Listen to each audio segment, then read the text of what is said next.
Good morning. I would like to call the Delta Stewardship Council meeting to order. Today is Thursday, June 22nd. If you would please rise and join me for the Pledge of Allegiance. Pledge allegiance to the flag of the United States of America and to the republic for which it stands, one nation, under God, indivisible, with liberty and justice for all. Thank you.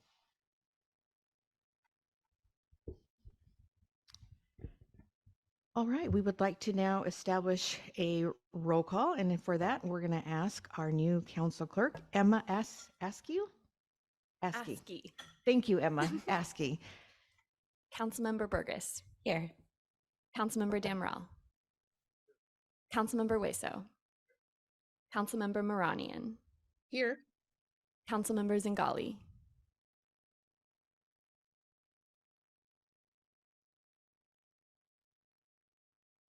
Chair Medueno. Medueno here. And hopefully we'll establish a contact, maybe having technical difficulty with Councilmember Zingali. Okay, we will now move on to item number 3, which is public comment. And Emma, would you like to lead us in the public comment? Yes, thank you, Madam Chair. If any member of the public is interested in providing public comment on any agenda during today's meeting, please send an email blue card to engage@deltacouncil.ca.gov as seen on the screen. Be sure to note your name and the agenda item that you wish to speak on. When called, the clerk will unmute you. Okay. Is there any public comment? No, Madam Chair. Okay, we'll move now on to consent calendar, item number 4. Again, these are for items on the consent calendar are expected to be just routine, and I will entertain a motion for the adoption of the May 25th meeting. And I'll second it. Okay, moved by Councilmember Weso, a second by Councilmember Burgess. Roll call, please. Councilmember Burgess. Yes. Councilmember Damrell. Councilmember Weso. Councilmember Maranian. Yes. Chair Medueno. Yes. Moving right along, we'll now move on to the chair's report. Just a few items that I'd like to touch on. It's been actually a really productive and useful time, if you will. I've had the opportunity to attend a few items in the last since the last time we met. 3 items that I particularly want to pay attention to is I had the opportunity to travel down to the south part of the Delta to take a tour of the Mormon Slough. And this was a tour that was organized by Restore the Delta, in particular by Barbara Barragan Padilla. And it was interesting. So obviously I don't live too far from Stockton. And so to be able to go out and take this tour of the Mormon Slough, which I drive by actually all the time when I come up to Sacramento, it was actually interesting to actually go out, be out in the Mormon Slough area and take a look at all of the areas that Restore the Delta is highlighting as key areas where restoration can take place. Tremendous discussion, if you will, with regard to equity and some of the environmental justice issues and hazards that continue to plague the South Delta, in particular there in Stockton.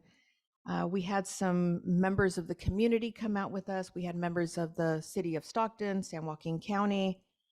And I want to pay particular attention to, as we were touring, there were some encampments, homeless encampments. And I know that this council has actually heard in the past, what is our role? Do we have a role with regard to the homelessness issue? And it's, again, people that take refuge in and around the Delta. And as I'm looking and seeing some of these encampments right there on the water, near the water, and I think about, number one, what they were telling us when we did have all of these storms that affected California and how these people were nearly flooded out, and yet there was no response. And so I asked one of the members of the San Joaquin County Public Works Department if he could address some of those issues, and in particular answer questions for me.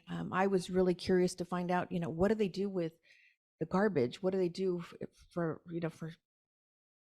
hygiene purposes and health and safety? And it was a little disturbing to hear an official say, well, it's the same question that we have, and that is, we call the sheriff's department and they say that's not our issue. You have to call the city, and the city calls the county, and the county has to call. And it's like there's no real sense of who is supposed to be taking care of this. And again, I take a look at it from the perspective of not only these individuals and their health and well-being, but really the health and well-being of just everybody that lives in around that area. So left me with more questions. But again, as we toured along that Mormon Slough area, there are so many opportunities. I'm hoping that we can help to advocate again for some of those restoration opportunities that they've highlighted. Secondly, last Thursday, I actually took the opportunity to join the Independent Science Board for a hydrology tour out in the Delta. Great conversations, and it was obviously really impactful for me to be sitting with all of these scientists with a non-science person, but to be able to have some of these conversations again with regard to the recent storms that we had this year and its impact on water quality, its impact on food webs and phytoplankton and the ecosystem metabolism. And it was nice to see that we had, again, members of the Independent Science Board there who understand where I come from and who could explain it to me in layman's term. John Barrow with USGS does an amazing job, but I need it broken down just a little bit more. So Dr. Wanger and some of the others, again, just kudos to them for allowing me to take that tour. It was, again, amazing. And I actually got educated again on the salinity barrier. If you haven't had the opportunity to actually go out and see what that salinity barrier looks like, it's 800 feet wide. Get that into your, 800 feet wide by 40 feet deep. That's how much rock they have to put in for this salinity barrier. And it's just, for me, it's just mind-boggling. The technology, how they did this is just beyond. But again, USGS explained to us how that barrier really protected the Delta, how it protected, again, our fresh water. And so I can't say enough about all of the amazing efforts that are being put out to protect our Delta. And then lastly, I attended the Delta Adapt Stakeholder Working Group, and kudos to Harriet and the planning department and science program for putting that together. And so I'm listening to some of the conversations that are being held in these workout sessions or these work group breakout sessions. And there was, again, one very important message that came out of that. A lot of discussion, great overall, stimulating conversations about what are we going to do? What are we going to do collectively? And one individual who we see quite often here, and he's Gil Cozio from the Delta, said, until we have one unified voice and one set of priorities that we can all agree to, we're going to continue to have some of these disparities, again, of not coming together, coming to the table. And so I saw that as, again, the opportunity for us as the Delta Stewardship Council to be that voice, to be that unifier. So I want to thank Gil for that. Just continue to be plugged into any and all aspects of promoting the Delta. And so again, I think it's just wonderful to be able to go out. And Maria, we missed you. Councilmember Moranian was going to join us, but we're working on getting Maria out there on a very, very similar hydrology tour, because I think it's really important. Sure. Councilmember Hueso, maybe you might want to join us as well. I know that you're very well versed on the Delta, but I think it's always good to just go out into the field and to be able to have some more of these stimulating conversations. So maybe we'll extend the invitation. That would be great to have you. Excellent. Okay. I think that's all I have. Is there? Chair, one Oh, question. yes, yes. go One ahead. question I had, first of all, I appreciate, the time you took to, to do the hydrology tour. And I haven't been on the hydrology tour, but what you mentioned about the South Delta, I thought that when I took the tour, I saw a lot of that and, the issues that are there, the homelessness and all that. And in your last comments, you just mentioned that it's important to create one voice. And it will be interesting for us to follow up on this and see that in whatever format, if we could really become the unifier of all these different voices. And I know that we can't bring everybody together because the interests are different and issues are different. But if we can more conceptually in our decisions always take into account of all the different issues and all the different parts of the Delta. And it's just like a lessons learned for me when I went on the tour of the South Delta of how disconnected it all is and how it's not as much being discussed what the issues are. So every chance we get to bring in the issues that are there in our decisions and take them into account when we discuss and we come up with certain solutions, it will be a great thing. So I'm just encouraging ourselves to be mindful of that. Great point. Thank you, Councilmember Moranian. Absolutely. And I guess I should have talked a little bit more about, again, when we went out, Restore the Delta highlighted that we were out actually in Stockton, there at the waterfront where they had actually clear water, as compared to, 2 years ago, that same place where we were standing was infested with blooms and toxic algae.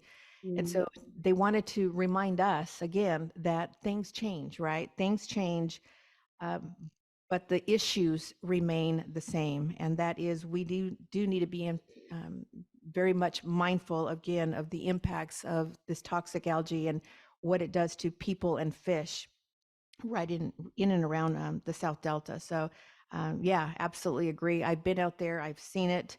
And yes, something that we definitely need to be paying attention to. Thank you. Okay. Is there any public comment on this item? No, Madam Chair. Great. Okay, thank you. We will now move on to our executive officer's report. And for that, we have our executive officer, Ms. Jessica Pearson. Thank you. Good morning.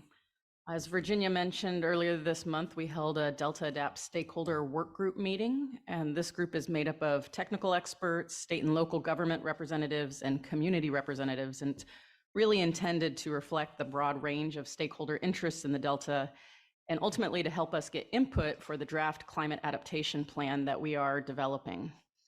About 25 participants were there in person, and there were about 40 online.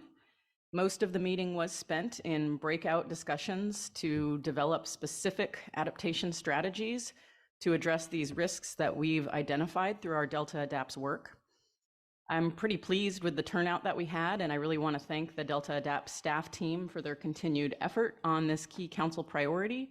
And at an upcoming meeting, Harriet Ross, our Associate Deputy Executive Officer for Planning and Climate, will provide a more in-depth update on the development of Delta Adapts, likely at the July council meeting. We do have one active covered action right now. On May 30th, the Department of Water Resources submitted a certification for the Prospect Island Tidal Habitat Restoration Project. Prospect Island is currently an undeveloped, flooded, uncultivated island in the North Delta. The project seeks to add aquatic habitat and tidal wetlands through a range of activities, including but not limited to levee repair work, dewatering, and adaptive management and monitoring. The 30-day review period is now underway and will end on June 29th. More information is always available about our covered actions on our website in the drop-down menu. Council staff submitted one comment letter since we last met. The letter is to the Metropolitan Water District of Southern California regarding their updated Bay Delta policies. Updated at the end of last year, these policies are intended to provide board guidance for metropolitan staff performing duties related to the Delta. Our comments to MET highlight applicable Delta Plan regulatory requirements on reduced reliance on the Delta, and recommendations for how water suppliers can quantitatively demonstrate that reduced reliance. The letter invites metropolitan staff to continue to engage with our staff to discuss how we can apply the Delta Plan and intersect with their Bay Delta policies. The council currently has 2 open tribal consultation periods related to council activities. And this is going to be kind of a new feature that I highlight in my executive officer's report where applicable. First, the Delta Science Program is seeking to consult with interested tribes and tribal organizations on the just released draft Delta research proposal solicitation.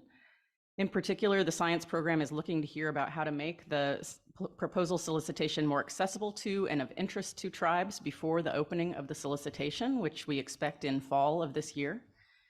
We organized a tribal-only workshop on the draft notice this last week, and the consultation period is open until July 21st. We are also seeking early consultation with interested tribes and tribal organizations on the development of the environmental and tribal justice issue paper that staff are preparing. We want to do this prior to the release of the draft issue paper in fall of 2023. As part of our regular outreach to tribes related to the paper, we are looking to hear more about issues and concerns related to environmental and tribal justice surrounding the management of the Delta and its watershed. And this consultation period is open until August 7th. So any tribes wishing to consult on either of these opportunities should reach out to our tribal liaison, Brandon Chapin. They can do that through by emailing tribal.liaison@deltacouncil.ca.gov. And we've been doing a lot of hiring, so I've got quite a few personnel announcements to quickly share. Carly Guadagnolo is from our communications team. Carly is here. Hi, Carly. Carly previously worked for CBS 13 and Good Day Sacramento in various roles, most recently working for ABC 10 as a commercial copy coordinator. Born and raised in Northern California, she graduated from the Art Institute with a bachelor's degree in filmmaking. Michael Garrity joins us as a science contract analyst. Michael comes to us from the California Department of Transportation, where he was a contract analyst for the statewide unit. Before Caltrans, he was a SSA, that's a staff services analyst in government speak, where he served as the District 3 Adopt a Highway coordinator and level of services expert. He's also a Navy veteran. Sarah Hostetter joins us as our HR manager. She comes from the California Horse Racing Board, where she was the Assistant Chief of Administration. She has extensive background and experience in HR, having previously worked for the Department of Child Support Services and the State Water Board. She also lives on the Delta. Bree Montague joins our regulatory team. She received a BA in Asian Studies at Sacramento State and provided administrative support as part of the environmental team under the Civil Engineering and Logistics Squadron at the Los Angeles Air Force Base before moving back to Sacramento with her family. So my welcome to Carly, Michael, Sarah, and Bree for joining the Delta Council team. Finally, the outreach highlights report and active projects lists are available in your board packets. They're also available for the public online. One highlight that I want to note is that so far over 200 people have read our recent blog that was co-authored by Chair Madueño and our tribal liaison, Brandon Chapin. This was providing reflections on our tribal listening session that we had during our April council meeting. So I'm really glad to see that there's a lot of interest in this important work. We do not have a legal update today, but we do have a brief legislative update. So I would invite Brandon up to the microphone. Good morning, Brandon.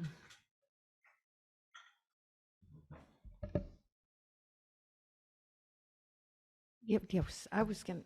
While he's getting ready, speaking about the tribal listening and Brandon coming up to sit down, I just wanted to say that I found that a very valuable experience. It was so valuable to me that I asked Brandon if he would come do it for the Contra Costa County. And so we sent out an invitation to our department heads and folks that we thought might find it valuable within the community. And we had 50 people show up virtually, and the feedback has been really good. So not only did you do something important here, but there's ripples that are going on. And I just wanted to acknowledge and thank you all for doing that. Thank you. Yeah, and just to be clear, that was for our cultural humility training that Brandon was able to perform for a number of county staff. So thank you. And thank you for the sharing that. invitation as well. Okay, if you get a next slide, please. So I'm going to provide a brief update on the Delta Reform Act refinement that I mentioned last month. There's been quite a few developments, as I'm sure you've probably read in the news at one point or another. Up there on the screen, I just have a layout of the four components of the council's trailer bill. But and actually, I'll ask really quick. Would you like me to run through those again really quick, or I think it might be a good idea. Okay, Yeah. I'll run through them really quick. So the four portions are: the first is that it establishes a 60-day statute of limitations period for challenges to the council's adoption or amendment to the Delta Plan or its appeals procedures, as well as any decisions on appeals. This provides certainty for projects to move forward that are found consistent, and it also adjusts the time frame to track statute of limitations of other similar state agencies like the Delta Protection Commission. It also establishes that the remainder of the Delta Plan remains in effect even if portions are invalidated by a court. This is also a very common protection, consistent with similar statutes, and furthers the legislature's intent of ensuring that the council can administer a legally enforceable Delta Plan.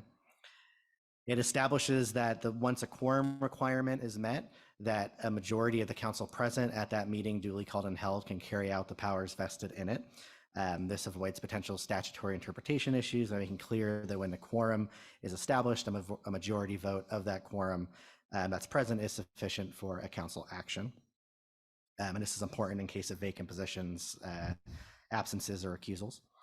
And then the last portion is extending the time frame for the council's decision on a certification of consistency appeal determination from 60 days to 90 days from the date of the initial hearing. So giving a little bit more flexibility to the council, particularly if there's two appeals at the same time or anything like that, to give staff and the council a little more time to consider those appeals. So those are the four components of that. And as I mentioned last month, this is part of a larger infrastructure package that Governor Newsom has introduced in the legislature as part of trailer bills attached to the budget. So a few updates on that's happened since our last meeting. The week of June 5th, there are hearings held by numerous committees, but in particular that's of interest to the council on the Delta Reform Act bill. There was a hearing held by the Assembly Water, Parks, and Wildlife Committee, and then the Senate Natural Resources Committee on those bills. Executive Officer Jessica Pearson testified at the Assembly Water, Parks, and Wildlife hearing and was on hand for the Senate Natural Resources hearing, both to present the considerations for this bill and then also answer any questions from members. And it was also an opportunity to hear from interested parties, both support and opposition, for this bill and then also for the grander package. As I mentioned, this is tied to the budget with the trailer bill. So the initial budget was passed by the legislature on June 15th. This is part of the process to ensure that the legislature is paid.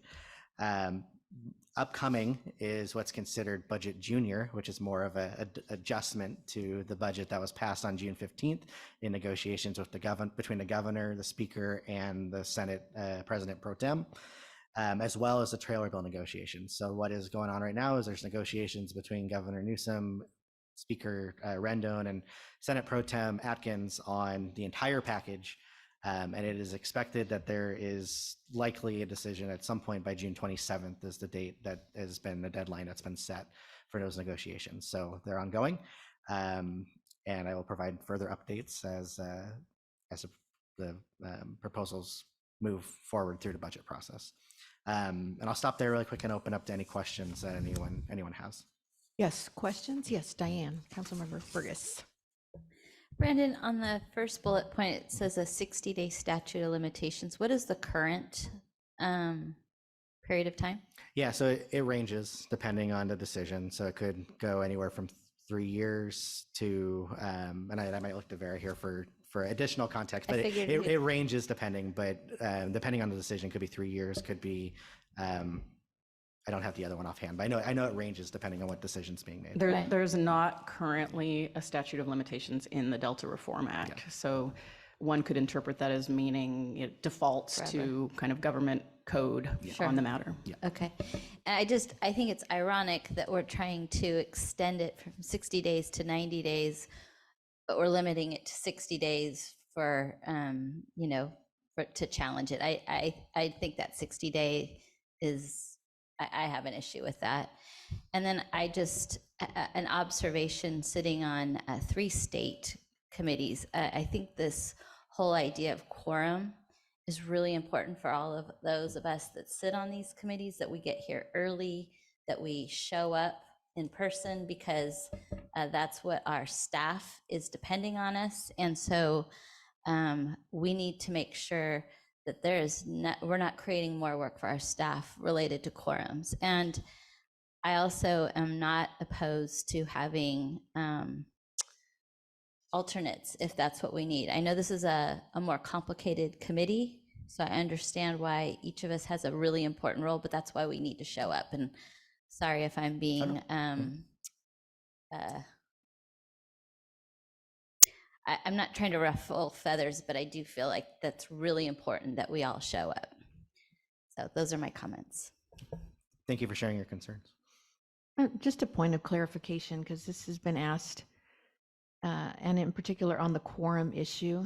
And I don't know if this is more of a legal question. So, for example, we had 2 vacancies not too long ago before Councilmember Hueso and Councilmember Moranian were appointed. So 2 very big voids on our council. Had we had somebody who had to recuse themselves, that would have been 3 people absent from the council. Would that still have deterred our quorum? I would say that's one interpretation. So, I mean, that makes it very difficult to conduct the public's business when we have, delays such as that. And I know that the question has been asked, how can we not have that scenario happen? Well, that's clearly out of our control. So I think that this language in this trailer bill really gives us the opportunity to again clarify the significance and the role of this council, and again, the business that needs to proceed in the best interest of all Californians. So thank you, Brandon. I appreciate the clarification. Chair, I have a question. Yes, Councilmember Moranian. Yes, last time we discussed the governor's initiative on shortening the judicial part of the CEQA for certain projects. And I think Brandon was looking into finding out some kind of a list of priorities for the projects that are on that list of being subject to that, and how does that impact Delta or the projects around the Delta? I just wanted to know if we'd looked into it. Yeah. So there, for that CEQA trailer bill, there is, I think one of the questions you had asked was who determines what projects are going to go under the 270-day CEQA judicial streamlining. For water projects in particular, it would be the Secretary of Natural Resources. It also highlights for transportation projects, it'd be the Secretary of Transportation. So it depends on the project, and usually it's the applicable secretary. And in terms of the projects that are explicitly right now in the bill that define what those projects are, it highlights the Delta Conveyance Project, it highlights groundwater recharge projects. Not having it in front of me, but I think it also highlights just other types of water supply projects that could fall under that overview.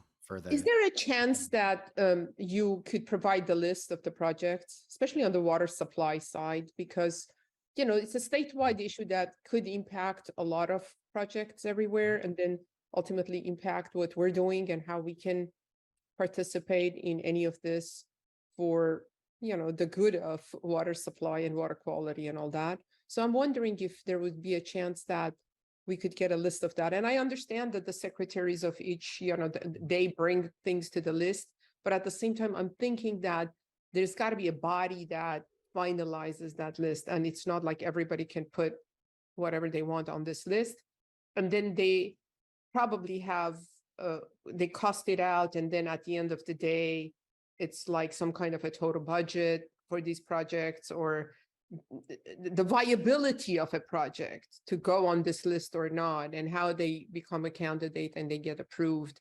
And if there is any clearinghouse like that that brings together all these projects, if you could look into it. But thank you for what you have already, the research that you've done. Thank you. Yeah, and I'll definitely follow up with that. And one other thing that I'll highlight too is that when the initial announcement for the trailer bills was made, there was also an executive order that the governor signed that established a strike team task force for infrastructure. And it's made up of all those secretaries, and it's to get them together to discuss what kind of projects need to have adjustments to make sure that they can be streamlined and move forward. Exactly. The reason I'm asking is because I participate in a lot of water meetings in the South, and people are trying to understand if there's a master plan of this and how does it impact, water supply or not, in terms of shortening the life of some of these large infrastructure projects.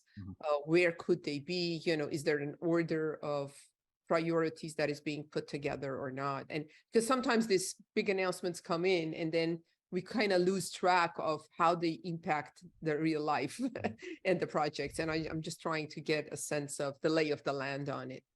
Yeah. Anecdotally, I'm sorry, I talked way too close to the microphone. Anecdotally, I met with Contra Costa Water District recently to get an update on the Los Vaqueros project.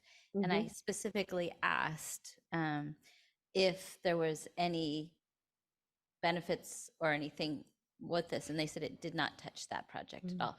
So I think it's depending on where that project is in its development. So yeah, that's a good point, Councilmember Burgess, and thank you, Councilmember Moranian. Yes, I'd like to see the follow through on that as well, Brandon. There was an article that was shared with me. I'm not sure who else. And I'll send that to you because I'd like to see if there's any correlation between what I read in this article and the list of priorities and how they're going to be structured with this. Thank you. Yes. If I could jump in really quick. Absolutely. Too, Jeff just helped me out a little bit. He provided the list that's currently that was outlined in the governor's press release. And so it's in general, this is the broad range of projects, not just water projects, but solar, wind, and battery storage projects, transit and regional rail construction projects, clean transportation, water storage projects funded by Proposition 1, Delta Conveyance Project, semiconductor fabrication plants, and then wildlife crossings across I-15. Yeah. So those are the categories. General those are categories, and yeah, I'll take a look and see if we can find some. Thank you very much. I appreciate it. Yeah, I appreciate it. Madam Chair. Yes, Councilmember Zingali. I had a question for you, Brandon and Jessica, just about the process. How would you say the mood of the legislature is around the vehicle for these proposals being the trailer bill? I know from past history that's always a source of tension, and I guess really my question is that something we should be concerned about at all? So those were the concerns that were raised in the hearings that I mentioned earlier, is that the vehicle that's being used and the time frame to consider some of these bills. So that has been something that's been brought up by legislators in the hearing. I would just say it's part of the negotiating process that the governor and speaker and pro tem are going through right now about these trailer bills and all the trailer bills and whether they're considered as part of the budget process. Yeah. Thank you. Any other questions? Yes, Councilmember Hueso. Oh, your microphone. There you go. There I go. I just want to make sure that we've had an opportunity to attempt to kind of decouple the rules and procedures from matters that are being potentially heard in the future. And in terms of setting either certain limits or including members in a certain voting quorum formula, it's not unusual. It's not something that any other agency doesn't already do. So in reviewing what is being proposed, has there been a chance to compare that with other state agencies or even local governments, cities, any kind of government body? Because I know there are rules that govern each of them and they tend to vary. I think there are different functions that this government body does in comparison to others, but nonetheless, there are certain processes that I think would apply more here than in other places, and for that reason, we'd have to, design things accordingly. And hopefully, we're doing it in a way that is not tied to any particular procedure, upcoming procedure. So my question generally is, did we review other similar bodies and compare how they operate? I understand that oftentimes certain designs may impose some very burdensome administrative procedures. Adding alternates is usually a controversial thing as well, and a difficult thing to. I've worked within that system. It's not perfect. It has I've seen members, both the appointed member and the alternate member, be conflicted in decisions. So it's not necessarily always the best approach. But again, my question is this: what's being proposed similar to other bodies? Was this drawn from other bodies that operate similarly to this one?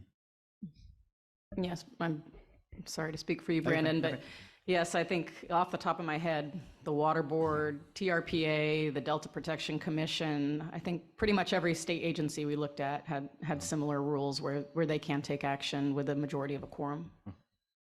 Okay.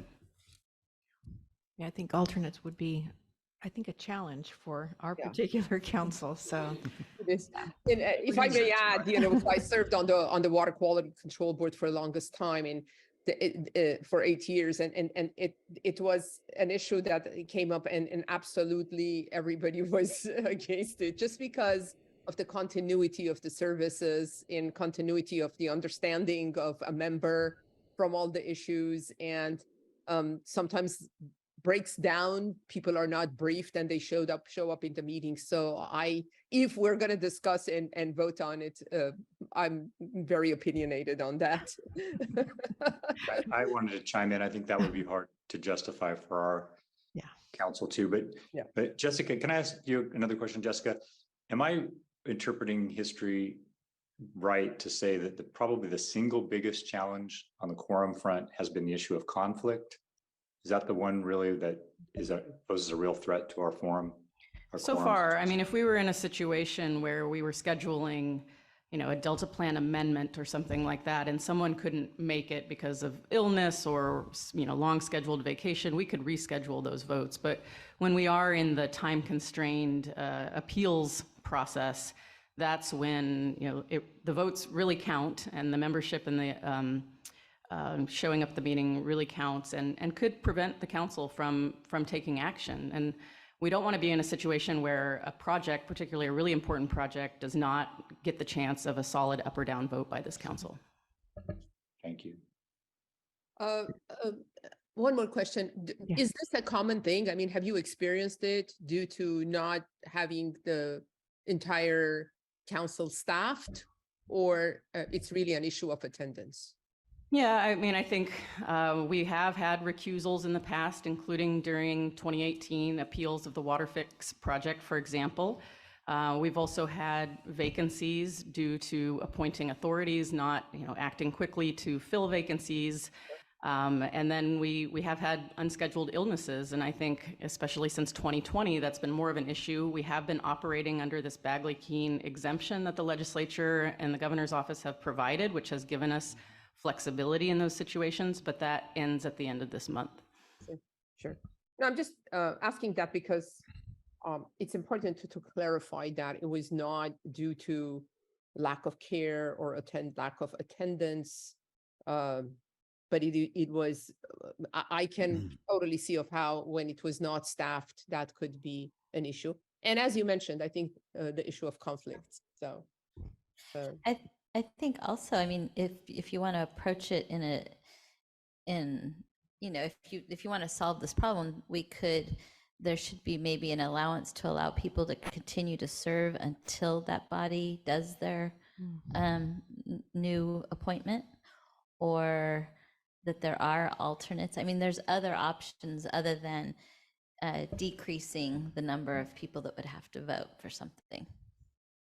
There's a pretty generous 180-day grace period in the Delta Reform Act for members who are not immediately reappointed. I think that is a little unusual, so that is in there. And even then, there's still been some challenges. Yeah, I mean, the hope is that you never have to exercise it, but in the event you find yourself in a situation, you want to have an option.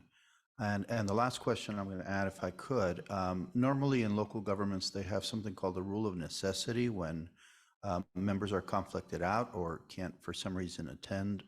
Is there anything that applies to this council that is similar to that? Is that where you get to pick someone's name out of a hat to participate in the vote? Yeah, pretty much. Yeah, we it's did. when- I think we have looked into that, but I don't think we have clarity about whether that's something we could employ. Okay, thank you.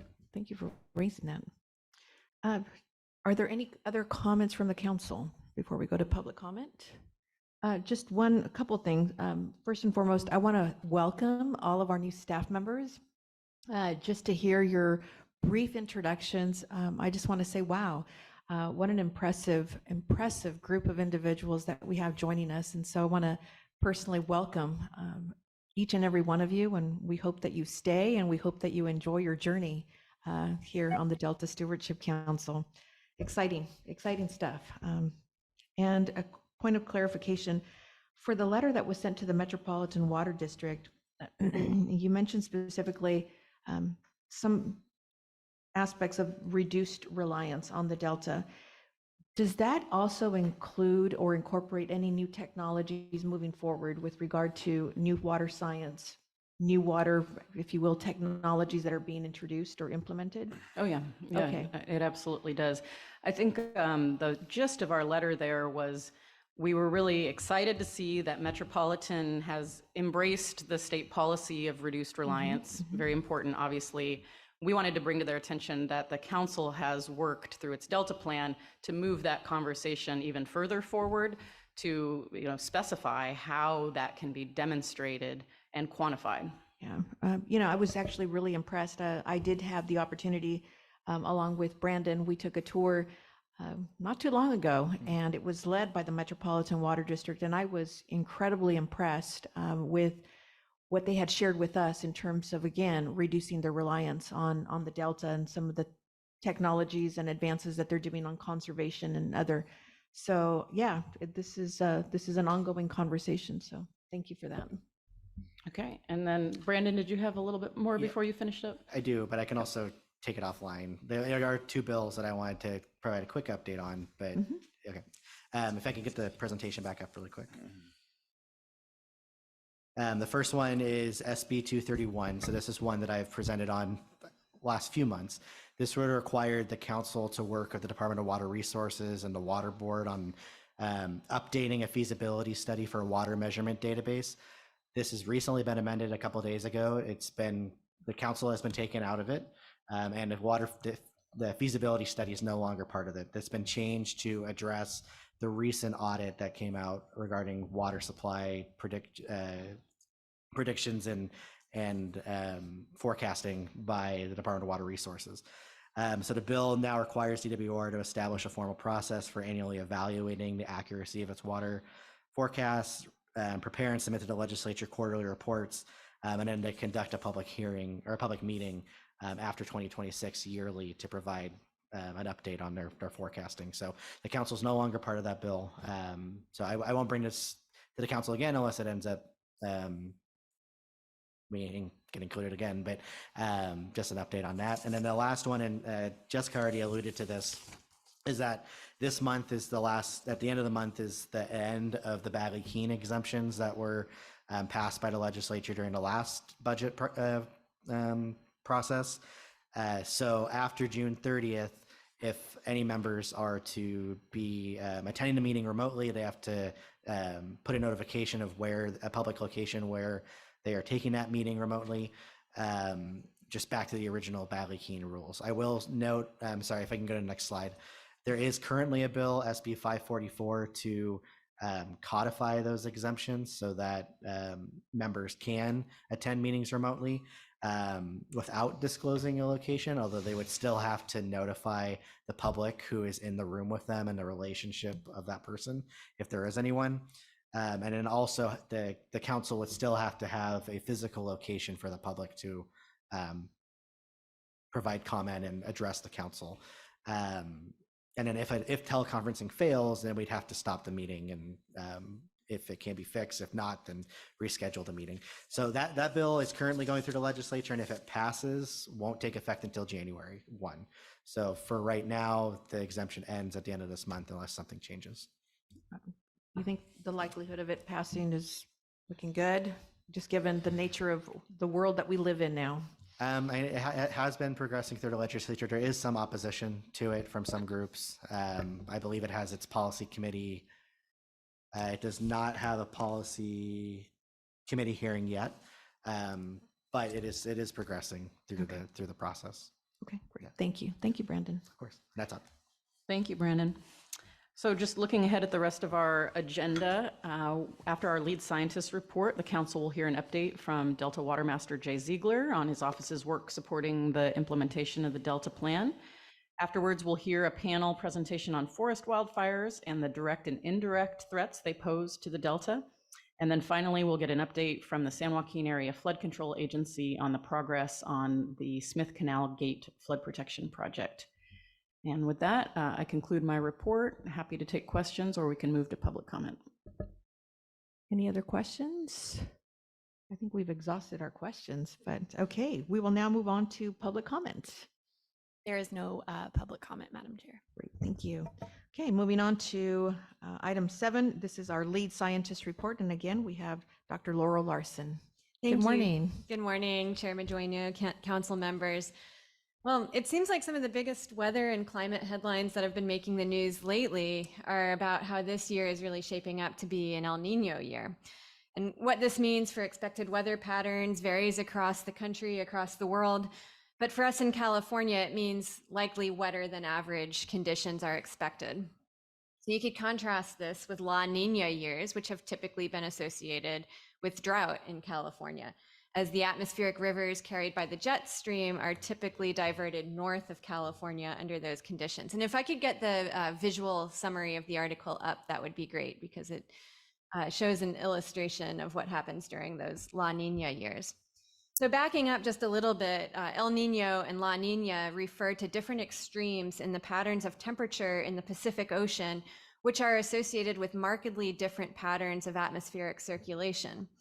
Typically, the La Nina conditions that bring California drought follow El Nino years, but in the 2020 to 2022 drought, this was not the case, with a strong La Nina developing on the heels of a normal water year.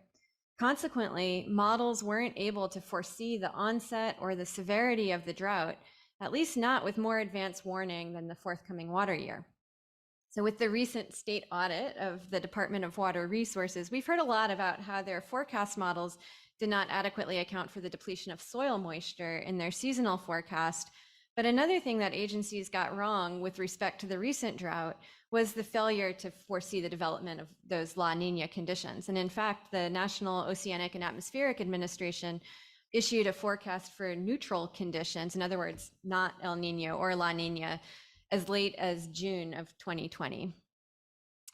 So the question is, can global climate models be improved so that they are better at predicting upcoming La Nina or El Nino conditions?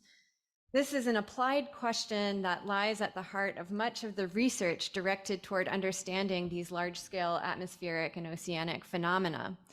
In the case of the spotlighted paper here, which appeared in Science Advances, one of the highest impact journals with worldwide readership, the research team, which was led by the National Center for Atmospheric Research in Boulder, tested a hypothesis that the 2019 Australian wildfires may have had something to do with the La Nina conditions associated with our severe drought in California.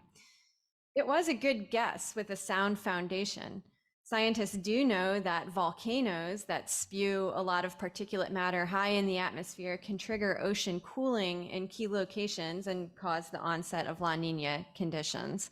So it makes sense to speculate that major wildfire seasons can do the same.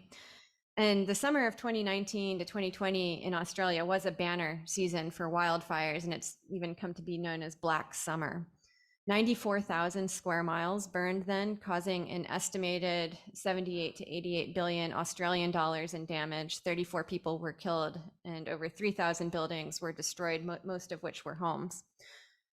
So to test their hypothesis, the research team put aerosolized particles matching the wildfire emissions that had been measured by satellite into global climate models and ran the model ensembles, each of which consisted of 30 different versions of the climate models, with and without those particles. Now, improvements had been made to the model ensemble so that they more accurately simulated the aerosol dynamics and their three-dimensional nature, and how fire emissions move through the atmosphere. And sure enough, in their findings, the models with the particles that matched those observed from the wildfires produced ocean cooling in the equatorial South Pacific, setting off the sequence of events associated with the development of La Nina conditions in 2020. And what's more, and this was actually kind of surprising to the researchers, the effect persisted for several years, which provides a sufficient probable cause for the large-scale atmospheric circulation patterns that triggered the 2020 to 2022 California drought.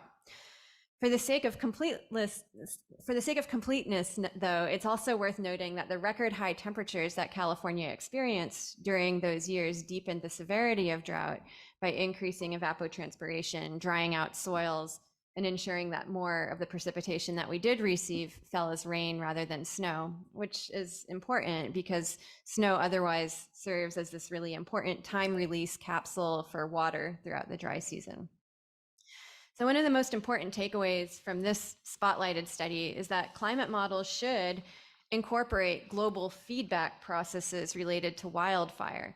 In other words, warming temperatures dry out vegetation to a great extent, contributing to greater wildfire occurrence. Wildfires emit particulate aerosols, which may trigger localized ocean cooling with impacts to these large-scale atmospheric oceanic circulation patterns that can trigger or exacerbate drought in certain locations like California. So in the meantime, it's important for California water managers to be aware of these potential, what scientists refer to as teleconnections, when we see wildfires developing in certain parts of the world. Now, I hope that this research team undertakes a similar study prospectively with the Canadian wildfires that we're seeing right now, but it's likely that those would have pretty different impacts given that the Northern Hemisphere has much less ocean than the Southern Hemisphere. So any questions about that spotlighted study? Yes, Councilmember Burgess. So I read this beforehand, and that was exactly what I was thinking. Like, well, what about what's happening in Canada? And I'm also thinking, so the wildfires in Australia can impact California. What about the wildfires, the wildfires in California impacting another place? And is it affecting Canada or is it affecting another place? And then I was thinking about all the flooding that's going on in Africa.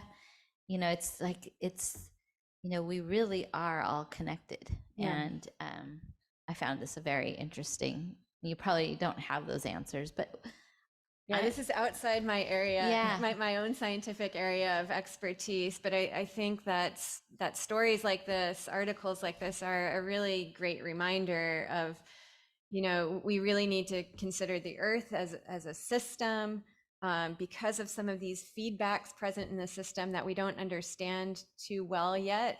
There are going to be surprises that impact water management in California, as well as many other types of ecosystem management worldwide. I was thinking about the conditions that have led to wildfire, like your type moisture and all of in Canada, you would think wouldn't have those kind of conditions. And so I'm trying to figure out, what's happening up there, that it seems like it's a shift in. So, what we're seeing with more wildfire occurrence is due to several things. And I was, 2 weeks ago, I was at a conference in Massachusetts on predictive ecology. It's on how we make better forecasts for ecological dynamics. And there was a really interesting presentation that I heard there about forecasting wildfire. And one of the things that they consider is that for over a century now, we've really suppressed wildfires that would have occurred naturally, leading to this buildup of material, which is one of the things that is fueling the wildfires that we see now. But there's this really striking and scary relationship between vapor pressure deficit, which is basically a measure of how thirsty the atmosphere is for water, and it's directly correlated to temperature. But there's this exponential relationship between vapor pressure deficit and wildfire. It's a really tight statistical relationship. And the climate change forecasts are predicting increased vapor pressure deficit almost worldwide because of warmer temperatures. And so the message that the speaker conveyed is that, you know, the wildfires that we've seen recently are just the tip of the iceberg, and we're likely to just see this exponential increase moving forward as temperatures continue to warm. It was a really scary and sobering talk. Yeah. But it did, you know, just really drive home that there's this strong relationship between what people call a thirsty atmosphere and wildfire. This will help with the discussion later. Thank you. absolutely. Very interesting. I always look forward to your reports. Thank you. Any other questions about the article spotlight before I move on? No, but thank you for clarifying the differences between El Nino and La Nina. At least for California. You're welcome. So the second part of my report is going to focus on covering some of the recent Delta Science Program activities. And I'm going to just provide a brief report out on some of our seminars and workshops recently. I provided a more detailed report on the Adaptive Management Forum last month, but I wanted to highlight that the recording for that forum is now available, and the web link is included in your packet. And I also wanted to highlight that a follow-up to that first day of the workshop, actually the second day of the workshop, is going to be held on Tuesday, June 27th, right around the corner, from 1 to 5 p.m. And that workshop is going to feature a number of breakout groups in which participants will build on the themes that were identified in the May 4th forum, including equity and justice, and how we might incorporate these considerations into adaptive governance. So specifically, the participants are going to work together to identify the barriers, opportunities, and visions for collaborative solutions that create more inclusive and equitable adaptation processes in the Delta. It is a hybrid workshop, so if you're not able to attend in person, there are options for you, but the in-person component is going to be here in the building. And details on how to register are available on the council's website. As you know, the Delta Independent Science Board has been also convening a series of seminars focused on decision-making under deep uncertainty. And it's a series that's separate from, but will help inform the Delta ISB's decision-making under deep uncertainty thematic review. The experts that are brought into the seminar series are talking about sources of and approaches for managing uncertainties and applications of some of the tools. The second seminar in the series took place on June 14th, and it featured Robert Lempert, who is widely considered one of the grandfathers or the fathers of the field of decision-making under deep uncertainty. He's principal researcher at the RAND Corporation. And it also featured Andrew Schwartz, who is local. He's at the Department of Water Resources here, where he serves as the State Water Project Climate Action Coordinator. So Dr. Lempert spoke about tools that are available for conducting decision-making under deep uncertainty. And one of the things that really stood out for me in his presentation was a focus on how equity of different possible solutions, which is often one of the big uncertainties, can be accounted for in the decision-making process. So that's quite relevant to a lot of what we're considering in the council. And then Andrew Schwartz talked about how some of these specific tools are being applied in California by the Department of Water Resources, and how there is a growing shift towards not just planning for the mean or the median of what the climate models forecast, but also considering the extremes. The The recordings can be watched on the council's YouTube page. Last I checked, the latest one wasn't quite up, but it is available on CalSpan right now as part of the ISB meeting.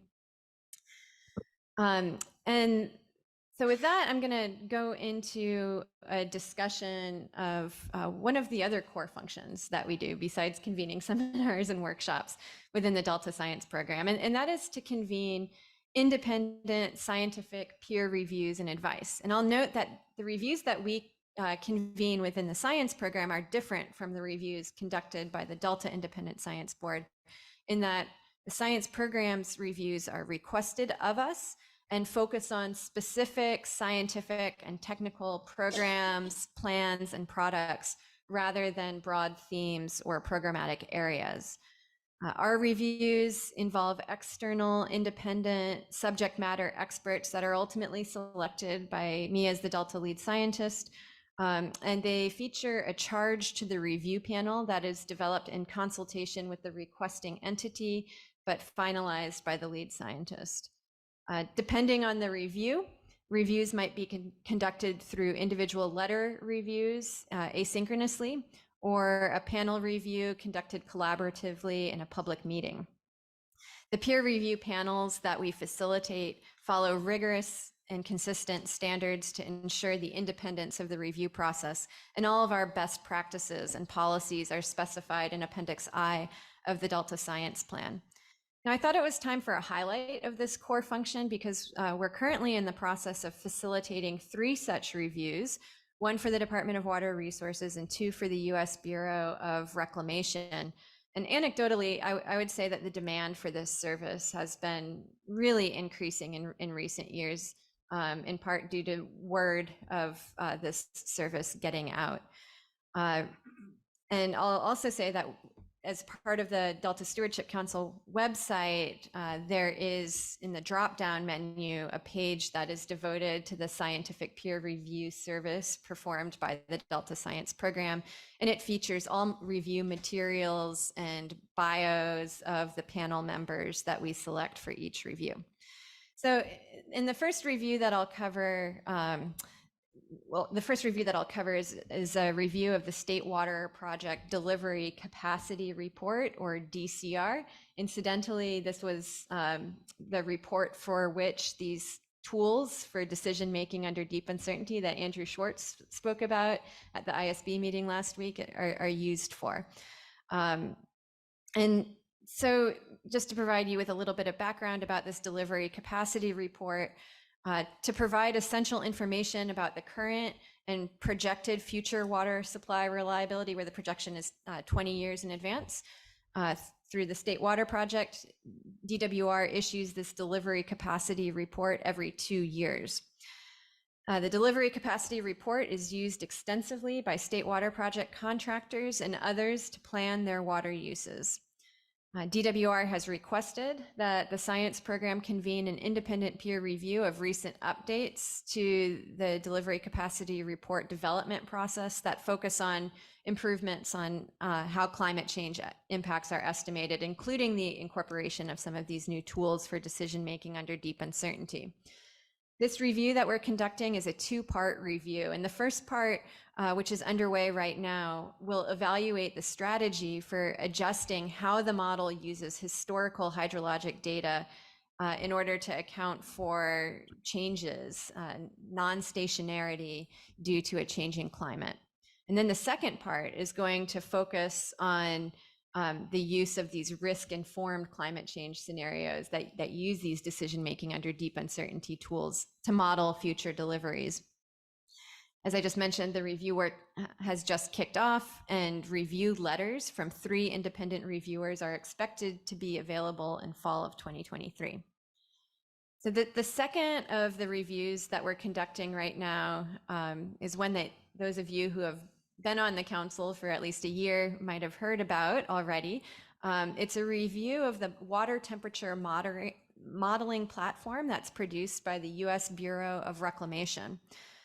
Temperature management has long been a key parameter for protection of species like Chinook salmon that require cold water at certain times of year. And it's only growing in importance with climate change as water temperatures and air temperatures warm consistently. Water temperature management is one of the most challenging goals associated with reservoir operations for the Central Valley Project managed by the U.S. Bureau of Reclamation.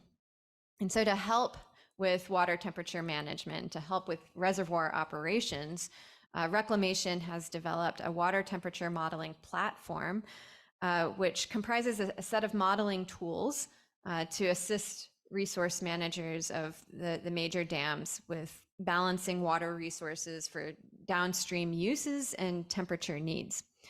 So those of you who have been on the council for at least a year might remember that we convened a 5-person independent peer review panel to review the water temperature modeling platform and its application to a subset of tributaries within the Central Valley Project last year. That panel met in July of 2022 and produced a report, which was the first part of this review, which was issued to Reclamation last September, and it's accessible through our peer review webpage. Well, now Reclamation has integrated the review's recommendations into the latest version of the water temperature modeling platform, and a final review by that same panel will occur at a public meeting in September 2023, and the report is due in October 2023. The final review will cover application of the water temperature modeling platform to a different set of tributaries within the Central Valley Project system than those covered by the midterm review. And then the final review that I'm going to cover today is also a review requested by Reclamation. And it's a review of what's known as the fish and aquatic effects analysis. And I'll explain what that means. So long-term operations of the Central Valley Project and as well as the State Water Project require compliance with the Endangered Species Act in order to avoid putting endangered species in jeopardy of extinction through operation of our dams and reservoirs. Changes to the strategy for long-term operations requires, under Section 7 of the Endangered Species Act, consultation if the proposed changes might cause effects to listed species or critical habitats not analyzed in the current U.S. Fish and Wildlife Service and National Marine Fisheries Service biological opinions. So as part of this reinitiation of consultation associated with its long-term operations, Reclamation is now developing a fish and aquatic effects analysis, which is going to be a part of its environmental impact statement mandated by the National Environmental Policy Act. The fish and aquatic effects analysis will also inform a biological assessment, which U.S. Fish and Wildlife Service and the National Marine Fisheries Service are going to evaluate to determine whether proposed modifications to the long-term operations will jeopardize listed species, and hence whether the proposed modifications are acceptable under federal law. So this review has the intent of evaluating the approach and methods adopted by Reclamation to assess how the long-term operations might affect the aquatic environment and the exposure, response, and risk to select Endangered Species Act listed species. The review panel that we're convening consists of 5 experts who will review the project's materials and produce a panel letter review of the fish and aquatic effects analysis. The review process is anticipated to start in early fall. We already have the reviewers selected, and we expect that the letter review will be available in late 2023. And with that, I'm going to conclude my report with just a quick summary of some of the numbers. You have the by the numbers printout in your packet. But here's the status of the water system affecting the Delta. So with respect to precipitation, we're still at high levels for this water year, with the Northern Sierra receiving 127% of the total precipitation that it typically receives up to June 20th of 2023. The Central Sierra is at 160% with respect to precipitation. But if you look at the amount of water contained within the snowpack, those numbers are even higher. And that is in part thanks to the cooler temperatures that we've been having through the spring. And I guess now we're in summer. But the Northern Sierra is at 270% of snow water content, which is 270% of what's typical for this time of year. The Central Sierra is at 340%, and statewide, we're at 319%. So that is really incredible. Also associated with these cooler temperatures, we've been seeing cooler water temperatures in some of the water bodies that we monitor. Water temperatures are notably lower at Collinsville, where we're 4 degrees Fahrenheit lower than what's typical. Clifton Court Forebay is at 6 degrees lower than what is typical, and Clear Creek is 1 degree lower. In terms of water supply, as you might have heard and seen in the news, our reservoirs are at higher than typical capacity for this time of year, with Shasta at 120%, Oroville at 129%, and the San Luis Reservoir at 166%. And then finally, flows are quite high. At Freeport, the Sacramento River is running at 273% of typical. The San Joaquin River at Vernalis is running at a whopping 577% of what is typical. And I think you've all heard a lot about the exceedingly high runoff within the San Joaquin River system, which explains those numbers. And then the combined exports to the Central Valley Project and State Water Project right now are at 152% of what's typical. So that's very good news for water supply in the state, but worrisome when we think about flooding concerns. And there was just an article in the New York Times today about that, which was profiled in Maven's notebook. So that concludes my report, and I'm happy to take questions and public comment. Great. Thank you for that excellent presentation and report, Dr. Larson.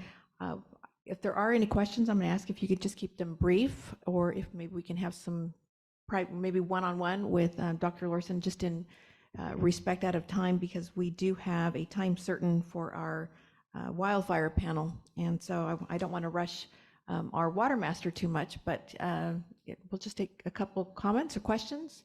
If not, we'll move on to public comment. And I can't see if there's anybody online. There is no public comment, Madam Chair. Okay. Great. Again, thank you so much, Laurel. As always, appreciate your excellent presentations and just love your enthusiasm. So thank you so much. Okay, we will now move on to item number 8, and that is a presentation by our distinguished Delta Water Master, and that is Jay Ziegler, better known as Jay-Z. Good morning.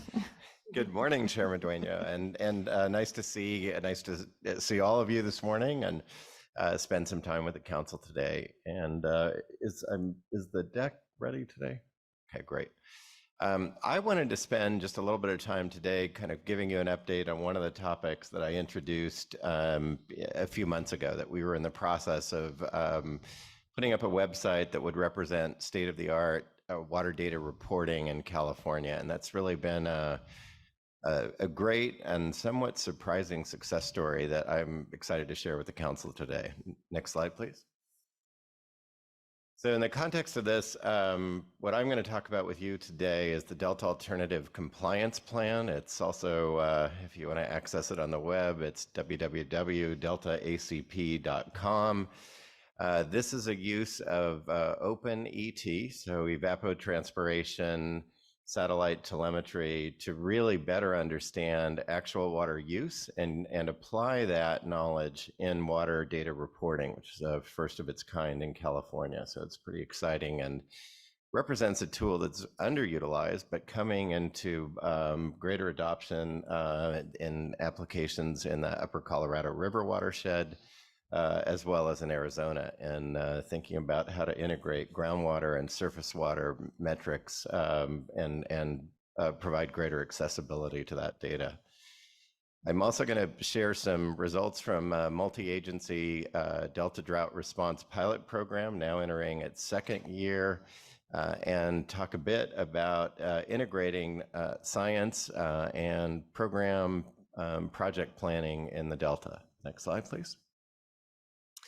So this is a picture, and it's going to be particularly relevant to Senator Hueso, who played a key role in putting forward Senate Bill 88 in 2015, which required water data reporting on a statewide basis. And when you look at the numbers there, you see a picture that the Delta was something of a laggard in comparison to statewide water reporting, which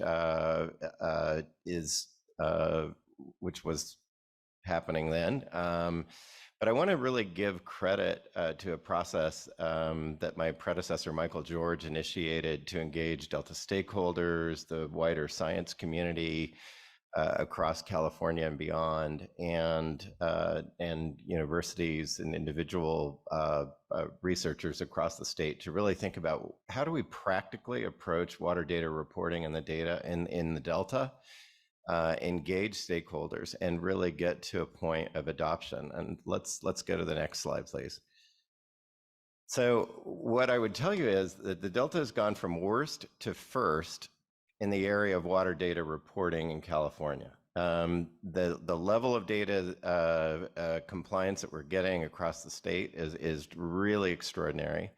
There are 3 pathways articulated in Senate Bill 88 to comply with the law in water data reporting. First is direct metering of diversions. That's impractical in the Delta for both cost and feasibility reasons. The second, it would be to commit to work with the Office of the Delta Water Master on an individual alternative compliance plan. What kind of metrics could a local diverter or integrated set of users, in the case of Sassoon Marsh, how would they work together to develop metrics that clearly reflect their actual diversion and water use practices? And then the third is to put an integrated platform together in a open sourced alternative compliance program. And that's what I'm particularly excited about, and how we have used OpenET technology, integrated user feedback, and then tiering off of that, what remaining questions are there out there? How have we applied those questions to actually narrow different perspectives about water data reporting? Next slide, please. And so this effort, again, crediting Michael George, really involved a wide array of stakeholders from across the water spectrum, across the water data spectrum, from NASA, JPL, engineering firms that do a fair amount of work in the Delta, such as MBK, North Delta Water Agency, and particularly Central and South Delta Water Agencies, which really provided significant thought leadership and the financial support to undertake this effort. Next slide, please. So what this technology platform has really delivered for the first time in California is alignment with water rights, a place of use, and reporting of the actual applied water in that place of use. And so together, what we get from this data is really, if you could think of the Delta and as in the case of the approximately 2,300 points of diversion and applied water use in the Delta associated with riparian rights, each of these, the development of a polygon map aligning a place of use with actual applied water then puts together a whole puzzle. So imagine 2,300 puzzle pieces fitting together with where the water is applied on the ground. And we actually can validate in this way the exercise of legal water rights aligned with place of use in a way that's never been done before in the state. Now, I'm excited also that this is a part of the wider Water Board's SB 88 data modernization effort in the Cal Waters program. But we, participating in this program in the Delta, are frankly best in class in providing a model in how to use OpenET technology to provide the best, highest quality water use and then overall consumptive use information in the Delta of anywhere in California. Next slide, please. So this gives you sort of a sense of how reporters are filing, and in effect, we're at about 50% adoption. We've had a few technology challenges. As I noted in our last conversation, that the web platform went live just in March. And so we're now at June 15th. We have delayed the compliance deadline for reporting as a result of kind of bringing this new system online. But I'm delighted to really share that, in this first year of adoption, again, thanks to the leadership, especially of the South and Central Delta water agencies, we have more than 50% of water reporters in the Delta ACP platform. And the reason that's significant is that we can all start to have an apples to apples conversation about consumptive use of water in the Delta if all reporters are actually reporting on the same platform. Let's go. Next slide, please.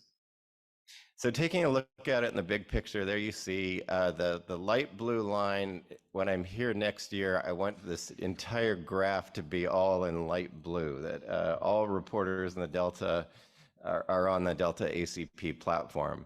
What we're looking at today is through the work of this Delta Science Consortia and other parties across the Delta, we're now, again, half the filers are on the platform, and there are Polygon place of use files for another 20% of diverters. So those that are still working and finalizing their shape files and reporting into the website. And so we're hopeful that in year one, we might get close to something like a 70% reporting on the Delta ACP platform, which would really be extraordinary. And so that's the remaining work that we're doing in the weeks ahead before we close the books out on the 2022 water year. Next slide, please. So I think I've probably covered most of the ground here, but what I also do want to share with you is that we have a body of work through the Delta Science Measurement Consortium, again, involving the science community, actual Delta diverters, farmers, the water agencies, statewide water agency interests at the table, defining new experiments to further refine what we're learning from the use of the OpenET platform and water data reporting. So we have experiments looking at the groundwater surface water interaction in the Delta, for example. We have experiments that will measure tailwater as a coefficient of how much water is actually applied and then returned back into the Delta. We have experiments looking at different elevations and geographies in the Delta to better inform how conservation of water might affect overall water budget dynamics and just answering questions about the software. And that's the beauty of OpenET is that we can actually get under the hood and look at the assumptions that built the software. And so we can work with individual farmers. And we're hearing from farmers that they're actually using this as a tool to think about practices that may enhance their crop productivity or crop substitution. So it's really it's provided some additional benefit to Delta users in this process. Next slide, please. And again, I just want to give a really warm thank you to folks at NASA, CSU, Monterey Bay, the Environmental Defense Fund, the OpenET team, Habitat 7, and particularly call out the work of Dan Nomalini Jr., Brett Baker, John Herrick, and Dean Ruiz, who have just been fantastic in helping us really, one, in the case of Central and South Delta, provide the thought leadership and financing to build the website and provide backup and individual outreach to farmers to build the shapefiles, to actually communicate in a way that makes the technology understandable to users and make it applicable. And then finally, to work with the Office of the Delta Water Master, my predecessor, Michael George, in really providing a wraparound framework to apply the Delta ACP for actual reporting through the state board's RMS website. So, so this has been an extraordinary effort over the last several years, and I'm delighted, again, thanks to the work of folks in the Delta, in particular at Central and South Delta water agencies, North Delta as well, in encouraging and reaching out and really being the agents for success in getting to a pretty extraordinary level of technology adoption in its first year. So, so that's been exciting to kind of come in on the last lap of this effort and really seeing the Delta respond in the way it has to really provide robust water data that's publicly available, easily searchable, and very clearly identified with a place of use in a way that isn't available anywhere else in California. So that's been a really an enjoyable project these first few months on the job here. Next slide, please. Yeah, turning to the Delta Drought Response Program. So Campbell Ingram is here today. The Delta Conservancy has, and the Office of the Delta Water Master, DWR, and the 3 Delta water agencies, again, North, Central, and South, have all played an active role reaching out to farmers across the Delta. Last year, there were 33 projects identified in the portfolio with the objective of thinking about, okay, if we engage in deficit irrigation, so watering crops with less water than would usually be applied, crop substitution, thinking of lower water intensive agricultural crop choices, and finally fallowing, and what would be the net water savings in the Delta if those results were applied. Well, the interesting thing last year is that looking at the portfolio of projects that were identified, it was projected that it might, the hypothesis was that it could save 20 to 20,000 acre feet of water in the Delta. The actual results of those projects, again, this is was the third year of the driest 3 years in California, but the actual results yielded less than 25% of those projected water savings. And so that's an interesting data point to take home when we were integrating this with some other ET metrics, looking at consumptive use in the Delta as well. Go to the next slide. So this project now continues into one of the wettest years on record in California. And so in that, I think we'll learn a bit, just a bit more about hydrodynamics of the Delta in working across this lens of the extraordinary dry year to an extraordinary wet year, and what that means, again, in terms of really measuring a set of practices that are designed ultimately to conserve water in the Delta. And well, it's the scope of projects this year, 61 different projects across 6,400 acres at approximately 11 million budgeted for the project. Additionally, we also have 6 field stations doing telemetry ET modeling to also validate our water savings outcomes. And so that's another interesting application of OpenET to better understand water budget dynamics in the Delta. Next slide, please. And so finally, again, we're in this year of whiplash hydrology, and I think the big question on all our minds is how does that inform more sustainable investments across the Delta? And so we have an informal dialogue across state agencies, the Delta Conservancy, Department of Water Resources, the Stewardship Council, State Board, and Office of the Delta Water Master, among others, effectively brainstorming projects that we believe have local support and that we put forward as viable, sustainable projects in the context of a potential climate resilience bond for the 2024 ballot. So we're really, I think, trying to work ahead of the curve, if you will, and identifying important projects throughout the Delta that can contribute to water quality, flood safety, habitat enhancement, recreational benefits, as well as overall sustainability in the context of the Delta Plan. And so that's an exciting kind of informal dialogue we have going across agencies.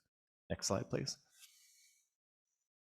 And so I want to thank Dr. Larson for her work in better integrating social science applications, the interests of tribes and disadvantaged communities in the Delta, and a wider solution set to protect water quality and sustainability in the Delta. We're working very actively together. Chair Medueno, Supervisor Burgess, I want to thank you both for seeing you out and around in the Delta and really helping build that connective tissue to Delta stakeholders to actually work with folks on the ground and convince them that we're in a partnership here and what can we get done together. And so look forward to more of those kinds of engagements as we think about this kind of a water year. And just I've spent a lot of time in the last few weeks really just out listening to folks and really trying to better understand their priorities. So next slide.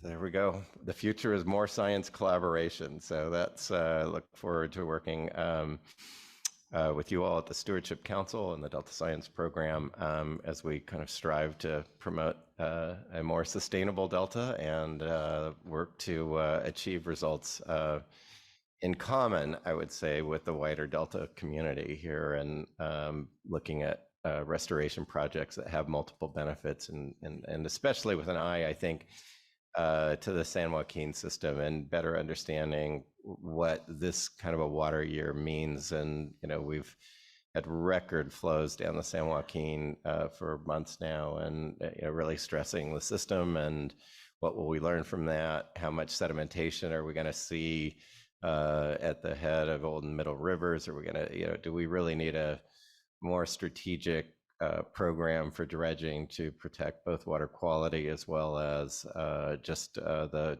hydrology as we know it in the South Delta? So thank you all for your support of these efforts, and I look forward to continuing to deepen our ties and conversation across these subjects in the months ahead. So if you have any questions, I'm delighted to jump in. Thank you so much, Jay. That was a great presentation. Love seeing how you just embodied this new position, and you really ran with it. And so it's great to see that you really not only embrace, but really have adopted your own, if you will, premise of taking on the water master position. Also, kudos to Councilmember Waiso for your leadership on SB 88. It sounds like some of that great work has been instrumental, obviously, and is being very, very widely and effective used.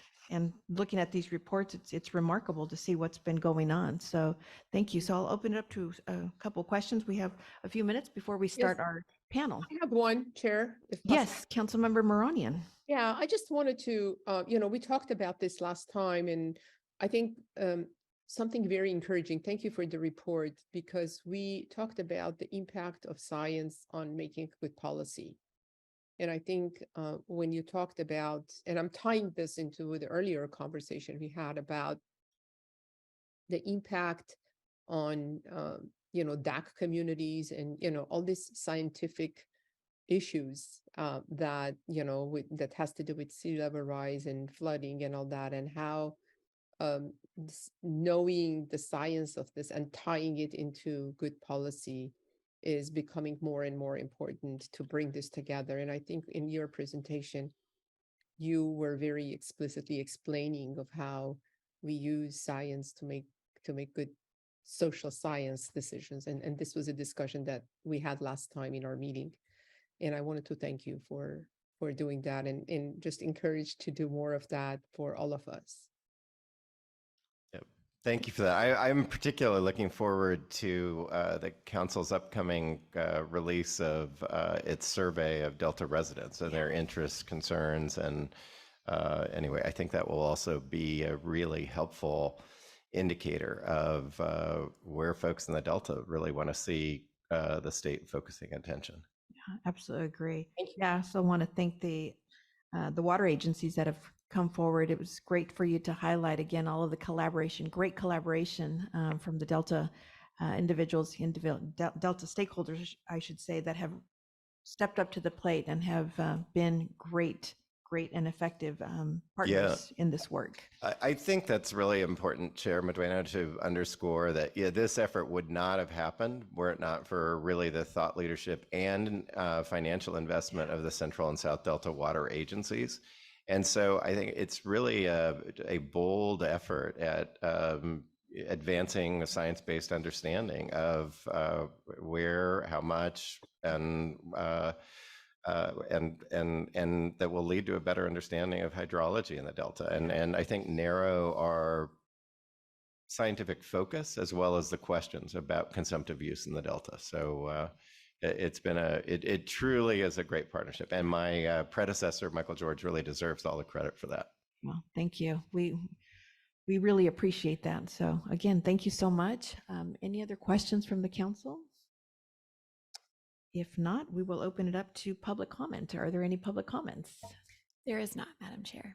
Wow, I'm really going to say, Jay-Z, you hit that one out of the ballpark.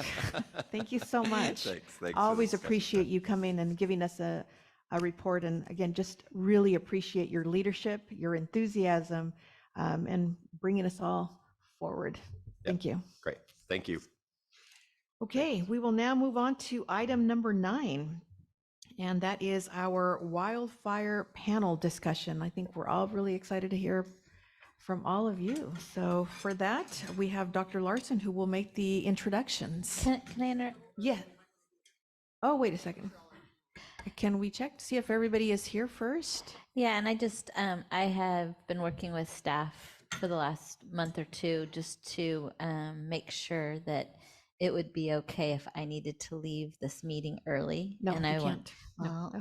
so, but I just wanted to let people know that I had made sure that there was going to be nothing that I needed to be here for as To far vote on, as yeah. voting and all of that. And Yeah. so I'll be leaving probably somewhere around 11:45. Okay, not a problem. And it's nothing personal, and I'm going to miss something. I know it. No, but you can always put us on Zoom in the car, listening, not watching. Safety first. But thank you so much, Councilmember Burgess. Absolutely understood and not a worry. Are we all present, or should we take let me see, we're about 3 minutes early. Okay, we're all in check. And so again, we'll turn it over to Dr. Larson, who will make the introduction of our panel. And I am going to very quickly pass the baton here as soon as everyone gets settled to Tricia Lee, who is a senior environmental scientist in the Collaborative Science and Peer Review Unit of the Delta Science Program. I know that she and Henry DeBay have been working extremely hard to pull together this wildfire panel, and we are very excited to have all of the panelists. So let me just issue a personal thank you to all of you for being here. And with that, I'll turn it over to Tricia to introduce the panelists. Thanks, Laurel.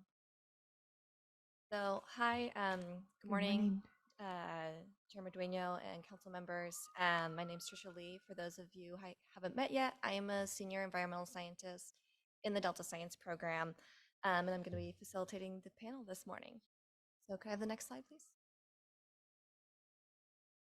So today's panel presentation was inspired in part by some previous council meetings in which council members had questions regarding wildfire and wildfire retardant effects on the Delta. So some quick background on what forest wildfires and their impacts to the Delta. Dr. Larson talked about this a little bit earlier about how forest wildfire severity and frequency is increasing in the state of California, and there are a lot of effects for why this is happening, some of which are post-colonial fire management practices, experiencing prolonged drought, and we also have bark beetle infestation, which can cause massive tree die-off. And these are all exacerbated by climate change, which Dr. Larson also did a good job of explaining about how we have hotter and drier summers, and wet weather is more often precipitating as rain than snow, which causes earlier runoff and longer dry seasons. So Although forest wildfires are often outside of the boundary of the Delta and there are not a lot of direct impacts, we have a lot of indirect effects of wildfires on the Delta.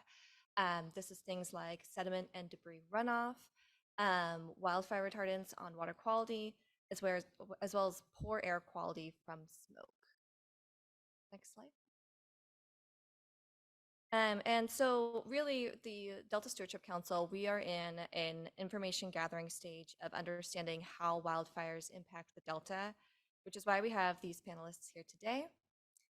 Even though we don't fully understand the impacts of wildfires to the Delta, our agency has taken some steps to look at or examine this topic. So the 2021 Delta Adapts Climate Change Vulnerability Assessment considered forest wildfire threats and the smoke impacts. The council hosted an advancing interdisciplinary research training last October, at which UC Davis PhD candidate Denise Martinez spoke on Indigenous fire stewardship in the state of California and Indigenous climate justice. She spoke to the history of fire management and the movement for complete fire suppression by settler colonizers. And if you'd like to see her talk, that is available on the Delta Stewardship Council's YouTube page. She does a much better job of explaining it than I can. And although we tried to obtain a tribal representative for this panel today, we're not able to do so. So some other things that we're working on, the Delta Science Program is funding a research study on the impacts of wildfire retardants to early life stages of some native young fish. And Dr. Amelie Segarra is one of the principal investigators on that, and she's here to speak about that today. And also the forthcoming 2024 State of Bay Delta Science will feature a chapter on wildfire impacts, which is being led by Dr. Cliff Daum, who is a former lead scientist. Next slide. So we have 4 panelists total today. First, we will hear from Dr. Cliff Daum, a former Delta lead scientist and professor emeritus from the University of New Mexico. He's joining us via Zoom. We also have Phil Crater, Assistant Deputy Director for the Division of Water Quality from the State Water Resources Control Board, also speaking on State Water Board and water quality. And we have Dr. Teresa Theo, who is a Senior Science Officer from the California Council on Science and Technology. She'll be speaking a bit on wildfire smoke. And then Dr. Amelie Segarra, who I just mentioned, she's a assistant adjunct professor at UC Davis, and she is one of the principal investigators for this research study that the Delta Science Program is funding. So with that, I'm going to turn it over to Dr. Daum online. Good morning. Can you hear me? Good morning, Dr. Daum. Yes, we can hear you perfectly. I apologize for not being there in person. I very much wanted to be there, but I had to come to Boise, Idaho to help with an ailing father. And the internet here is hopefully going to be able to handle this talk, but I have had 1 or 2 pauses during the period of time I was listening to the Water Master. So I do hope that the transmission does work. I've got a brief presentation that I wanted to present that is basically a byproduct of collaboration between myself and Randy Dahlgren, both emeritus faculty. Randy at the University of California, University of New Mexico. Both of us have had our careers towards the end of our professional lives moved in the direction of studying fire. For me, in 2011, one of my main study catchments suffered a catastrophic burn. At that point in time, the largest forest fire in New Mexico history. And Randy similarly had catchments within California. So we've been facing this not as something that we went into planning to study as much as was a reaction to these events that produced quite catastrophic high temperature fires in our research catchments. Next slide. You've heard some of the kind of background information. I'll add a little bit to this. I gave a presentation 2 weeks ago at an international conference in Brisbane, and going to talk about wildfire in Australia is like preaching to the choir. They really have had serious problems. But to give you an idea of the problem in California, all 8 of the largest fires in California recorded history have occurred since 2017. 2020 is a particularly noteworthy year. 5 of those 8 large fires occurred in that year. A few months earlier in Australia, similar kinds of massive wildfires were occurring. They had 5.8 million hectares burned just in New South Wales and the Australian Capital Territory area, and nationwide they had 24.2 million hectares burned. The Western United States, for comparison, in 2020 had about 4.2 million hectares burned. So this is a global problem. People all over the world are reporting these kind of information. Randy and I are hoping to pull together some of the threads of some of the things that these fires affect relative to water quality, and that'll be my focus today. Next slide. So just a few things, kind of reiterating what we've heard earlier. Wildfire trends in California over the last, say, 50 or so years. Frequency is increasing about 4-fold. Area burned is increasing about 6-fold. The intensity of the fires is increasing, hotter fires more recently. And in addition, the fire season is now around 80 days longer than it was 50 years ago due to earlier snow melt and also changes in spring and fall vapor pressure deficit in the atmosphere. Next slide. So what are some of the kinds of water quality effects you can have associated with these kinds of large and high intensity wildfires? Fire size and fire intensity are 2 that we've already mentioned. The other thing that's very important from a water quality perspective is whether or not these fires involve suburban and urban areas. When suburban and urban areas are part of the fire footprint, some of the water quality problems are considerably magnified. In addition, the response has a lot to do with the type of vegetation that burned. Differences, for example, in the California Coast Range versus differences if you were in the high country of the Sierra Nevada.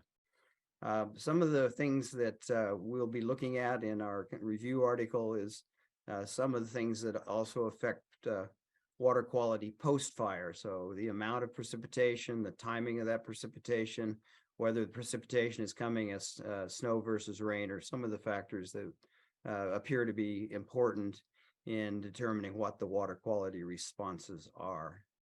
Next slide. So if you comb the literature, there's a growing literature worldwide on some of the water quality effects from these large and severe fires. Some of the factors that are being reported out now as very responsive are things like turbidity, the pH in the water, the redox potential of the water, sags in dissolved oxygen or dissolved oxygen depletion problems, temperature, major cations and anions, some types of organic carbon, both soluble and particulate. In particular, post-fire flows often contain a large amount of black carbon. I'll show you a couple pictures that document what that is. Nutrient increases, nitrogen and phosphorus in particular have been reported now quite numerously. Metals, trace and heavy, and then also effect on primary producers, including things like problems after fires with harmful algal blooms. A good review article back in 2011 is the Smith et al. Paper in the Journal of Hydrology, and I think Randy and I will kind of try to focus the article that we're working on for the State of Bay Delta Science 2024 issue will be focused on that period, kind of post 2011, when the last good review article occurred. One thing that we've been noting is that water quality generally responds fairly linearly with the amount of the watershed that burns. However, it responds rather exponentially in terms of the severity of the burn. So a severe burn has a much more likely effect, a negative effect on water quality. And in fact, low temperature fire or fire that does not crown out and produce a large amount of mortality can be a very beneficial part of the ecosystem. So this fine line between being a water quality problem and a water quality help is something that is an important consideration when looking at wildfire effects. Next slide. So here's an example of two types of fires. One, ground fire. Temperatures in the ground reach maybe 500 to 800 degrees centigrade. Most of the burned material is black in color. It's an ash or charcoal. You get into these crown fires that have been increasingly problematic. These fires can develop temperatures of 800 to 1200 degrees centigrade, and the ash color tends to be mostly white in color. These kinds of differences then are manifested in water quality responses when precipitation moves some of the materials from the burn scars into the waterways of the receiving water bodies. Next slide. So here's a visual, I think, attempt to try to show you what this actually means in on the ground kind of reporting. This is a little stream about 1 meter wide that was in the large fire in 2011 that sort of started my interest in fire effects on water quality. We went up sampling early in the morning, collected a water sample about 9 in the morning. It's the water sample on the left that you see. We stopped and had lunch, started back down the hill. Small thunderstorm moved in, some short-term intense rain with some hail. The stream basically became a torrent. The stream was running pitch black. The samples that we collected are on the right. I think you can probably glean that the sample on the right probably has much more of a water quality effect than the one on the left was all within the kind of range you would expect for the variables that we measured on the right. We had massive exceedances of water quality standards for those samples during those first early storms after catastrophic fire. Next slide. We happen to have a network of sampling on the Rio Grande, which was a receiving body for this big fire. And this is one specific example of a water quality problem associated with these high intensity burns. The black line, just take a look at the left side figure, just the black lines are actually data from 3 years, 2007, 2008, and 2010 for the months of July and August. And that's dissolved oxygen being measured continuously for a 2-month period. The main point for you to take home on this is that the levels of dissolved oxygen were always above 5 milligrams per liter. That's the water quality standard in most states around the United States. In other words, the oxygen levels were in a very safe and good range to be in. 2011, after the big fire, we then started getting precipitation events starting in mid-July that began to then produce these pulses of ash and charcoal material and other materials being washed into the streams and rivers. Those sags that you see, the big downward dips in the red line, are continuous measurements of the oxygen levels in the Rio Grande, the main water supply for the city of Albuquerque. You can see multiple large sags. You can actually, 4 of those sags went to 0, no measurable oxygen, and in cases lasted for hours. On the right, you can see what happens to that water as it propagates over about a 50-kilometer downstream reach, and you can see that those oxygen sags were well below the limit of 5 on multiple measurements made as you move down the river. This has continued, particularly for the first 3 years. It's now much less of a problem, but this is one byproduct of on water quality that these high intensity fires can have. Next slide.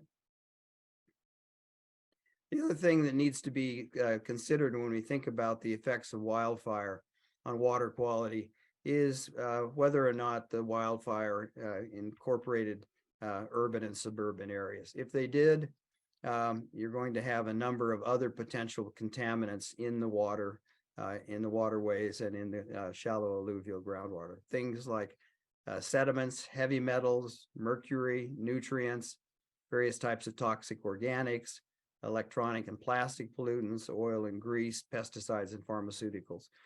We found literature reporting this in California in most of the large fires that have occurred since 2017. Next slide. The other thing about these catastrophic high temperature wildfires is that they can often affect some of our most iconic and beautiful watersheds and water bodies.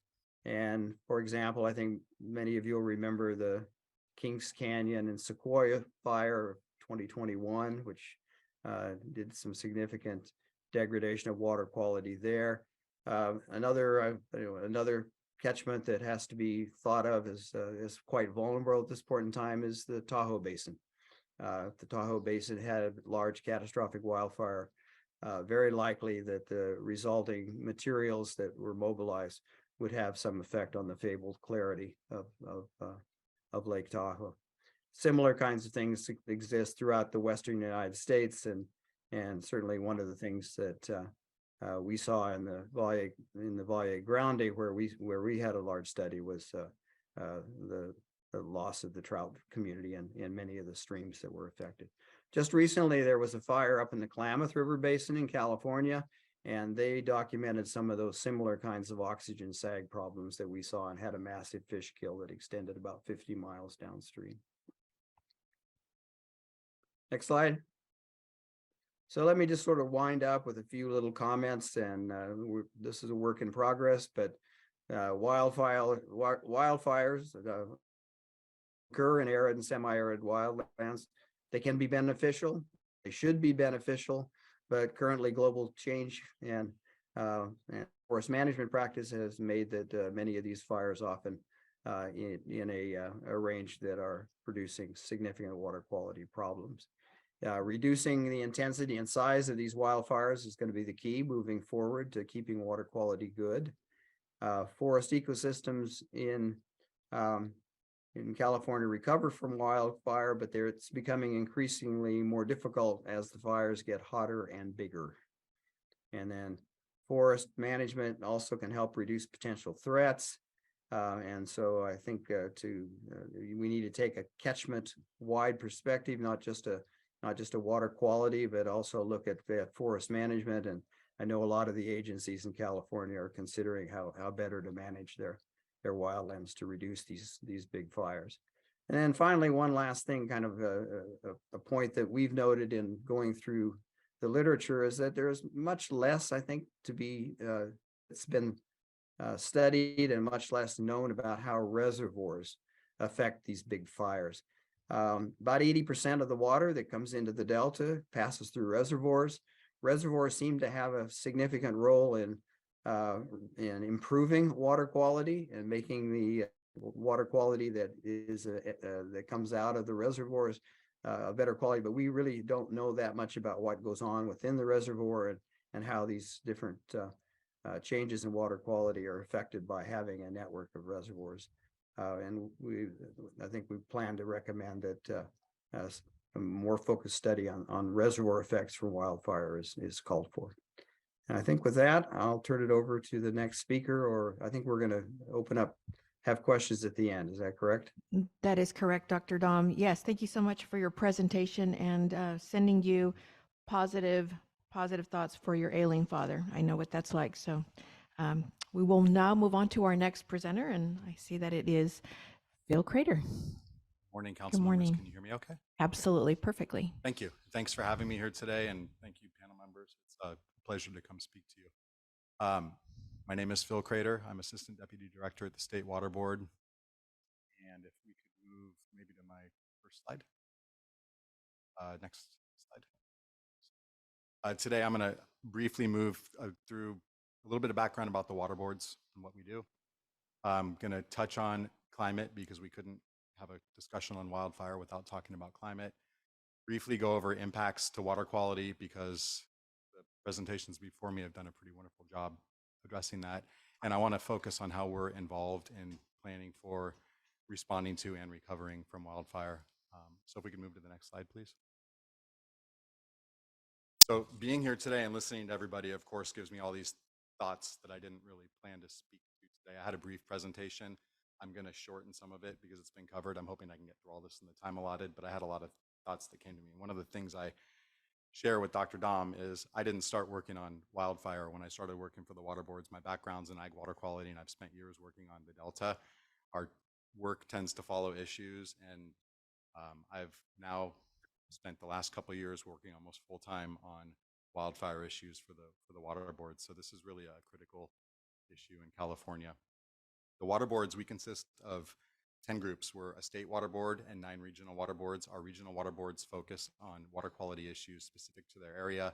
At the state water board, we focus on planning and permitting activities that span multiple regional water boards. We have an obligation to protect water quality in California. We do that by issuing permits, by planning, and then by enforcing. And we enforce federal Clean Water Act and state Port of Cologne water quality.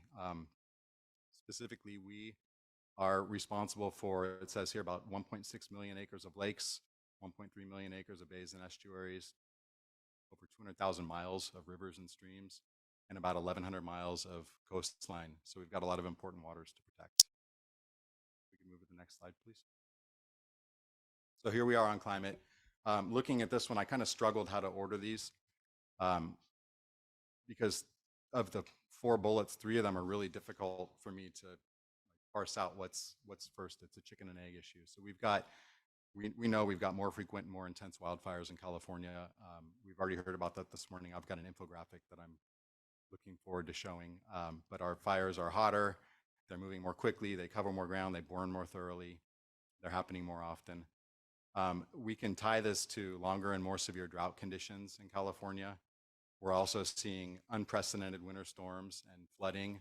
And when either of those things happen, so the droughts can trigger the fires, the storm events on the burnscape afterwards can cause all sorts of water quality issues. And we've seen these happening where we get these burn scars covered in a lot of snow, and we have sometimes rain on snow melt, and we get really big flows, and there's big transport events that occur, and they cause a lot of water quality problems. So we're spending time trying to address that.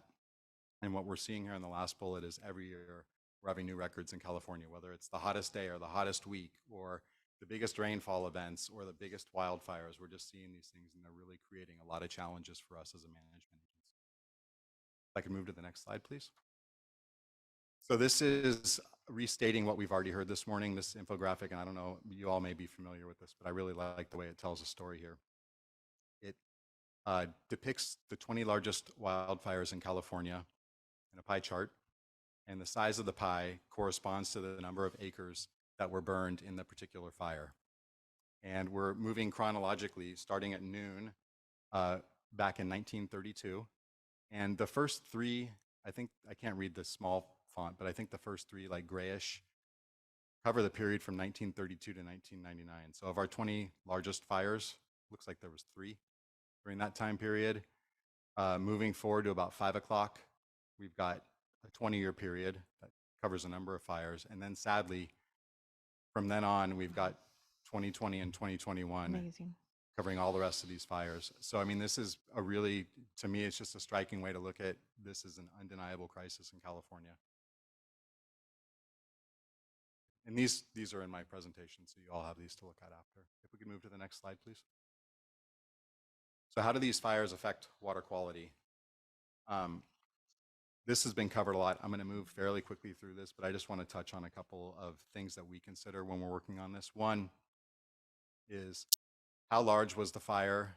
How hot was the fire? That affects how quickly it moves and how thoroughly it burns the landscape. So as it moves across the landscape, how much vegetation and organic matter is the fire consuming? How thoroughly is it consuming it? This gets to the white ash versus black ash issue. What types of facilities, vehicles, and other like anthropogenic fuel was consumed by the fire? The byproducts there are a lot more concerning to us in some ways. And then after all that happens, how long do we have to get in there and stabilize or let natural processes occur before we get precipitation? And when that precipitation occurs, how intense is it, and how long does it last? Next slide, please. This one's been covered at length. I am just going to throw out there that I brushed up on polycyclic aromatic hydrocarbons, so I could sound sciencey today. Nothing else, I'll say that. But we see a lot of these things are ubiquitous with wildfire, and we see these increases in nutrients and metals in the pH, other toxic organics like benzene and toluene. Our temperatures go up where we lose vegetative cover. Turbidity increases often following these events where we have a lot of sediment transport. And then we get secondary changes in water quality too, related to taste and color, or taste and odor, dissolved oxygen levels, pH, and conductivity. And these not only affect water in the environment, but these also affect water supply. We can move to the next slide. Thank you. Along with the chemical changes, we also get some physical changes in hydrology and channel morphology. This is just one picture, but I've seen a lot of these and they're alarming. So with the loss of vegetative uptake or loss of vegetative cover, we have a decrease in uptake in water and nutrients as they move across the landscape. And so the water that isn't intercepted and taken up by the plants instead dissolves whatever's there and moves it through the watershed. And what we get is an increase in both overland flow and shallow groundwater movement in the areas that can cause springs pop up where they didn't used to be. And they create a risk for debris flows, for slope failures, a lot of different undesirable physical processes. And they also disconnect our river floodplains from the main channel in some cases and cause a lot of chaos and kind of rapid movement in stream channels. Move to the next. And this picture, I'm not sure where this is. It's credited to our Central Valley Board, which has experienced a lot of fires. But what you can see here is the river channel basically moved out onto the roadway and into the beach. It's a lot of sediment that moved there, and that probably happened in one big event. Next slide, please. Now we've got a picture that's even more frightening. This is a picture of wildfire devastation in an urban, it's our WUI, or our wildfire urban interface. And this is differentiating between a purely forested wildfire and one that moves through a residential area. And we see skeletons of cars and whatnot here. So in addition to all the problems that we already talked about, when we start burning metal and plastics and solvents and electronics and everything else that you find, we get the PAH, and we get other organic toxics. There's a lot of increases in metals, and we have a lot of potential for toxicity for both humans and other organisms that live in the environment. We can move to the next slide, please. So what does this all mean for downstream ecosystems? Especially relevant to the Delta, these dissolved constituents, they're going to increase treatment costs for downstream drinking water systems.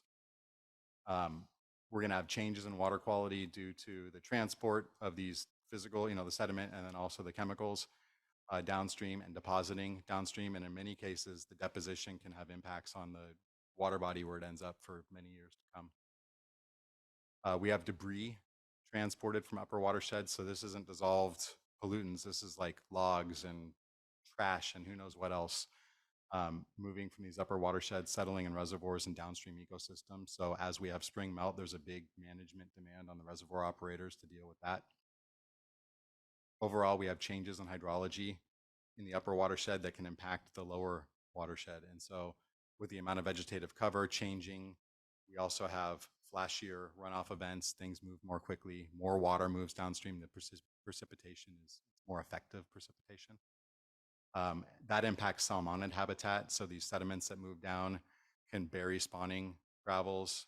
In addition, just the timing of the flows, we have these DO sags that can move through and they can kill everything. And if we've got sensitive species present, that's also a real problem. And then the nutrient loading moves in and just slowly eutrophies these environments. And we end up with algal blooms that are, of course, a concern, and they can be a concern for many years to come too. Next slide, please. How are we involved? This is something that I'm really proud of as we've shifted from, not dealing with fire all the time to now dealing with fire pretty much all the time. We're approaching this like others. We're looking at, before the event, during the event, and after. And so for preparing, one of the things that we've done that I'm most proud of is that we've really taken an effort to develop general permits for activities that people can do to manage and reduce the risk of wildfire.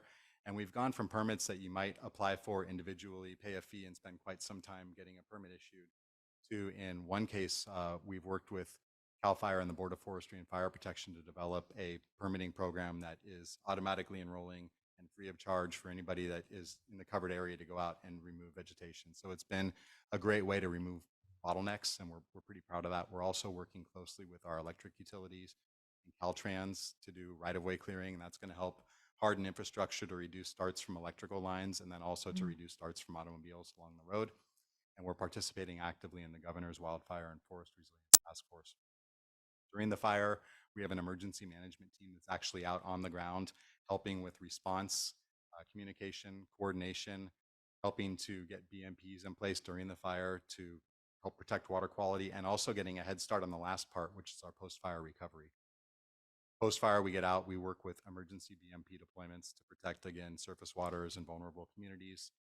We're working on a lot of post-fire water quality monitoring to help inform future management. And we oversee debris and hazard tree removal as well as disposal. We've also streamlined a lot of permitting for those activities so people can get in and get stuff out before we have storms. And lastly, we are coordinating and streamlining permitting for post-fire restoration projects. We have some of those coming in now, and we're participating in a lot of task force and meetings. That's, I think, the end of my presentation. Next slide. That's it. Great. And I appreciate, I know I probably went a little long, but I appreciate your patience and interest. Thank you so much, Phil. Appreciate the presentation. We will now move on to, looks like Dr. Teresa Feo. Hi, thank you so much for having me today. I'm Teresa Feo. I'm a senior science officer with the California Council on Science and Technology. And my presentation today, I'll just present a little bit about who we are as an organization and some of our recent work on wildfires. So next slide. So CCST, we're a nonprofit organization based here in Sacramento, and we were created 35 years ago at the request of the state legislature to really leverage all of the incredible science and technology resources we have here in the state and beyond to provide science advice to state policymakers and decision makers. Next slide. And we do this through a bunch of different activities and programs that we call our science services, and they come in sort of 4 main flavors. We have our Science Fellows policy program that takes PhD scientists and places them in legislative or executive branch offices for a year of public service. We put on workshops and briefings and other convenings that bring subject matter experts and decision makers together to discuss various topics. And finally, our peer-reviewed reports, where we organize a group of experts to do a deep dive into the literature and sort of summarize the current scientific consensus on different topics. Next slide. And here's just some examples of some of our recent work. You can go to our website to check out PDF versions of all of our past reports and recordings of our past briefings. And if you missed them the first time around, I encourage you to check out the pair of briefings we did in partnership with the council last year on drought and salinity impacts in the Delta. Next slide. So, we cover science and technology at large, so we cover a lot of different issue areas, and one that we've been focusing on in particular over the last 5 years has been wildfires, because it's obviously been such a huge impact to the state. So I'll talk about some of our recent projects on that. First off, in 2020, we published a report on the cost of wildfire in California, thanks to funding from the Gordon and Betty Moore Foundation.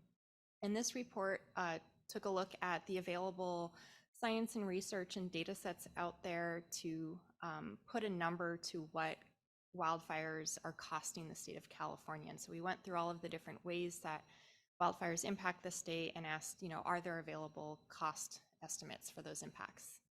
Next slide. And a couple of the big takeaways from this report are, we have good data on some of the impacts of wildfires, in particular, the suppression costs to fight fires across the state and insured property losses. And these numbers are very big, in the billions to tens of billions of dollars annually to the state, particularly in recent years. But there are a lot of ways that wildfires are impacting the state for which we don't have good data for estimating the costs. And in particular, things like the health impacts from wildfire smoke exposure and the loss of ecosystem services, such as the water issues that the previous panelists talked on. We don't have good data on what these are costing the state, but the data that we do have suggests that they are also very, very large costs, rivaling the numbers that we do have. So additional billions of dollars of impact to the state. Next slide. And I think another thing to appreciate, particularly for the Delta, is that These impacts, water impacts, ecosystem services, wildfire smoke, these are the impacts that are the primary impacts that are affecting communities far from the wildfire. So, you know, communities downstream, downwind of these fires, sometimes hundreds of miles away, can and are being severely impacted by wildfires. But we don't have the data we would need right now to really put a number to those impacts. Next slide. So here's some recent graphics that Capital Public Radio put out that I thought did a pretty good job of showing this.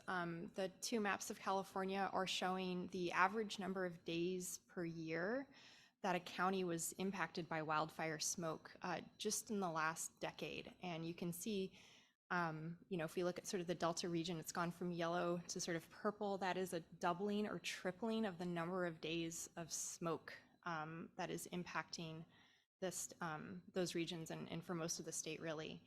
And so, you know, smoke really has gotten a lot worse very quickly, very recently. And, you know, when we think about a region such as the Delta, right, this smoke impacts are coming from wildfires that are burning very far away from the Delta.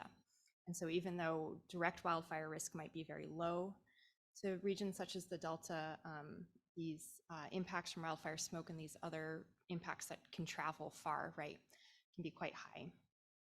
Next slide. So a couple of other projects that we've done following up on that report that have really focused on wildfire smoke include this wildfire policy accelerator that we partnered with the Federation of American Scientists and a few other organizations on. And here we convened a cohort of experts to craft a slate of policy recommendations aimed at the federal level.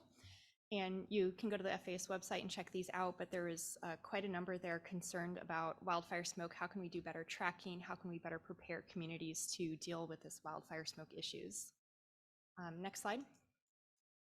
And then finally, I'll just touch on a project that is currently underway that we're working on in partnership with Blue Forest Conservation. This is another peer-reviewed report looking specifically at wildfire smoke, and in particular, sort of the expected relationship between forest health, wildfire smoke, and public health. So as the state looks to increase the pace and scale of forest management and help improve the resilience and health of our forests, and many of these forests will, this will be achieved by increasing the amount of beneficial fire on these landscapes to reduce catastrophic wildfire.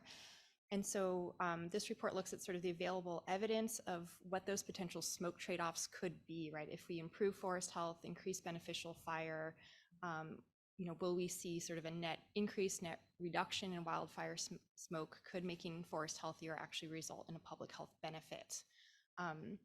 The report also includes interviews with healthcare stakeholders across the state.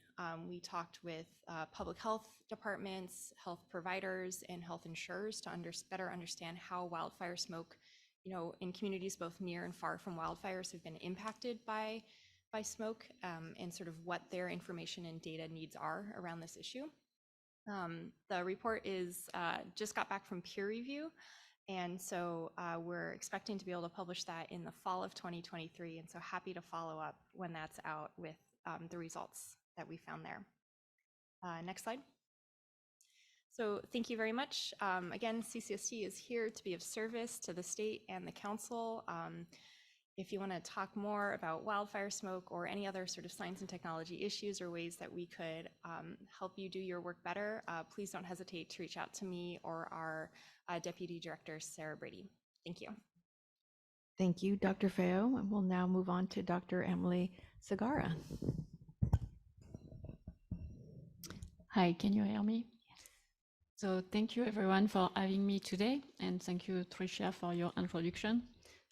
So I'm Amélie Segarra. I am an assistant adjunct professor at UC Davis, and my work focuses on fish physiology and ecotoxicology. And so I'm here today to present you a 2-year project funded by the Delta Council, and this awarded grant. The title of this awarded grant is Post-Drought Wildfire Retardant Effect on Salmonids, comparing across FOSS-check formulation to better understand potential environmental impacts. And this project is in collaboration with Dr. Susan Brander from Oregon State University, who is the other PI on this project, and Dr. Richard Connon from UC Davis. Next slide, please. So I won't be very long on this slide because we already saw these figures, but the new normal seems to be larger fire, and the fire seems to occur more outside the fire season, as we saw in the past. Next slide, please. So an efficient way to prevent and contain fires is to use long-term fire retardant. And with the increase of wildfire, we also saw an increase of use of long-term fire retardant. And so to give you an idea, the aerial volumes of retardant applied in California have increased from 3.3 million gallons to 15.3 million gallons in a period of 5 years. And so this massive use of fire retardant is not without a trade-off, because fire retardant can stay and last on for several months on surfaces, and so they can easily enter in our aquatic ecosystem via discharge, runoff, but also when we want to clean the applied area. Next slide, please.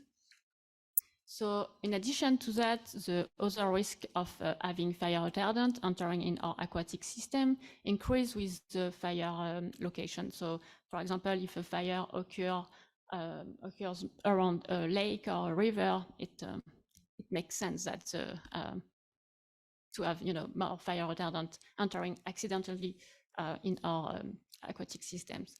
So in 2020 and 2022, wildfire almost overlaps the delta, the legal delta boundary, as it has been mentioned previously. So here we have two concerns. The first concern is that this wildfire occurs near to the San Francisco Bay Delta, and we all know here that the delta is home to a number of threatened and endangered native species. And the delta also serves as a migration route for sensitive salmonids. The other concern here is that fires occurrences overlap with the winter run Chinook salmon spawning period. And this period occurs from July to October in California. And as I mentioned, as we all mentioned previously, with the new normal, this fire happened also outside this period. So here we are not considering only the winter run salmon, but all the runs for Chinook salmon. Next slide, please. So the question here is, what is the risk of the potential environmental impact on early life stages of salmonids?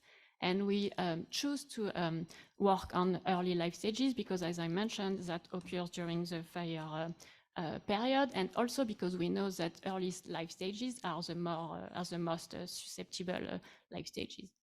Next slide, please. So our project aims to first understand the effect of different fire retardant with relevance to first flush events on early life stages of four run Chinook salmon used as a proxy for all runs, and we will also use rainbow trout here as a relevant bioindicator species. And the second aim is to better inform management trade-off for fire retardant use prior to introduce a new fire retardant method in California. Next slide, please. So the objective one is to determine lethal concentration and also sublethal effect. So the first step is to select fire retardant based on their use and composition. So after that, we will expose the both species at embryo and alvin life stages, and then we will we will count mortality after 96 hours of exposure. And that will allow us to determine the LC50. So as a reminder here, the LC50 is the lethal concentration, which kills 50% of fish after a certain period of time. And usually it's 96 hours. Next slide, please. So with this LC50 determined, we can then assess the sublethal concentration. So for that, we will evaluate behavioral endpoint and morphometric endpoint at 86 hours for both species, while the long-term effect will be evaluated on rainbow trout after 2 to 4 weeks of recovery in clean water. And we choose this endpoint because we know that behavioral endpoint is it's a sensitive endpoint, and also because behavioral alteration and morphometric abnormality will likely have an impact on fish survival in the field. Next slide, please. So finally, the objective 2 is to evaluate effect of weathered fire retardant on early life stages for both species to simulate exposure in the environment. So for that, we will weather the stock solution of fire retardant on a substrate, use high temperature or UV light of over a few days to simulate summer conditions prior to the first flush event. And here, again, the same endpoint will be measured as described earlier and we will use the 2 life stages we mentioned and the 2 species too. Next slide, please. So to conclude, this project just started last month. So we are gearing to start the exposure in the fall, and I hope to share results with the group sometime next year. Thank you. Wonderful, thank you. Okay, we will now open it up for questions. And we'll start with Councilmember Burgess, because I know you're on a timeline. Oh, this is a great presentation, and it was funny because Dr. Segarra was like, but what about the, all of the fire suppressants that are being applied, and what about the fish? So you like ended it right there. So I just wrote a bunch of notes, so I'm going to go all over the place, and I do need to leave, and I probably wouldn't be able, I could probably dominate this conversation for a long time because it's really interesting. I was asking a lot about this. So with the impact on the spawning conditions for salmon, not only is that creating an issue as far as like the sediment in the ground where, they would want to lay their eggs, but it's also killing all of the bugs and critters. I talk creeks because I'm a creek person, but I mean, it's not just the spawning conditions, it's the whole life cycle that gets impacted. That doesn't even take into account the chemicals and all of that. So on the first presentation related to the dissolved oxygen SAGs, were there fish kills that were involved in those as well? I think it was in Phoenix that I saw those DO levels that were. It was in the Rio Grande in New Mexico. And yes, there were massive fish kills. And yes, the water treatment plant for the city of Albuquerque had to close for 80 days because of the low oxygen and the sediment problems. So are we seeing numerous fish kills as a result of these fires after, with the wash? Are we seeing those too? There's one reported study from California trout on the Klamath showing very similar kinds of responses. We don't have the dissolved oxygen data for most of the rivers in California. Phil can probably weigh in better than I can about what's being monitored. So we are mobilizing our monitoring programs to get out there and try and assess the impact of this. Frankly, we've been so involved in response and moving from one to the next that I'm not really prepared to report on any results yet, but I'd be happy to gather some information. Yeah, I'm interested, and I know that this is a developing situation, and I'm also concerned.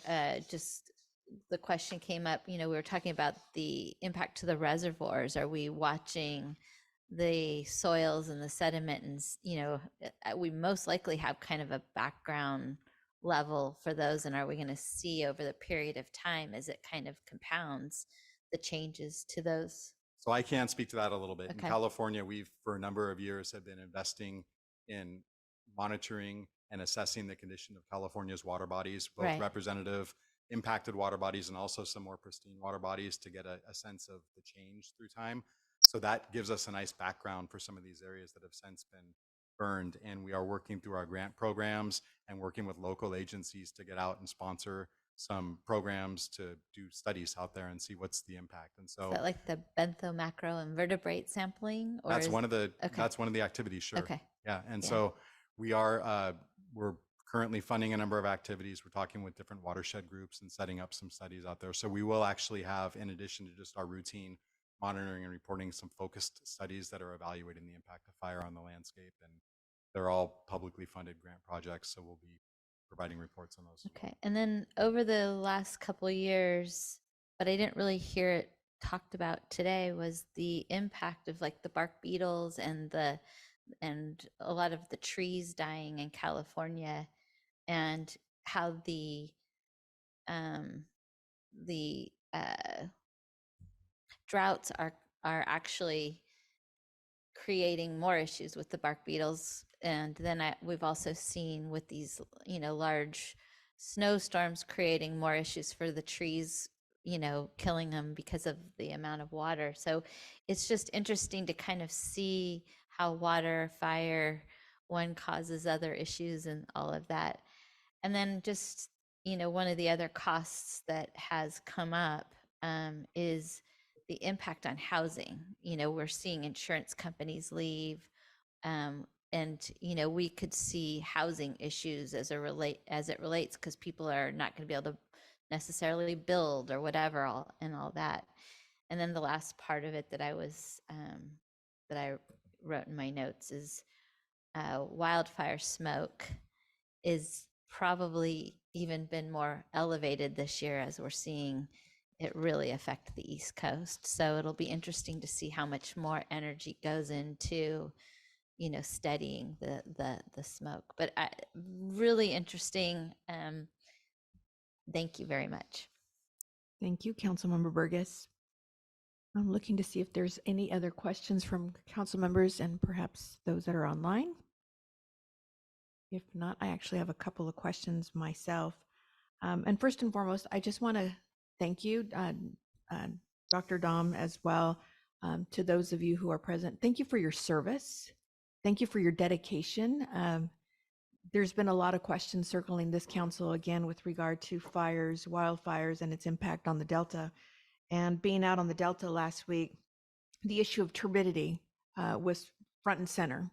And so, Dr. Dom, I had a question with regard to, I'm looking at the graph that's been presented here a couple of times and seeing the correlation of how many wildfires we've had just in the last couple of years.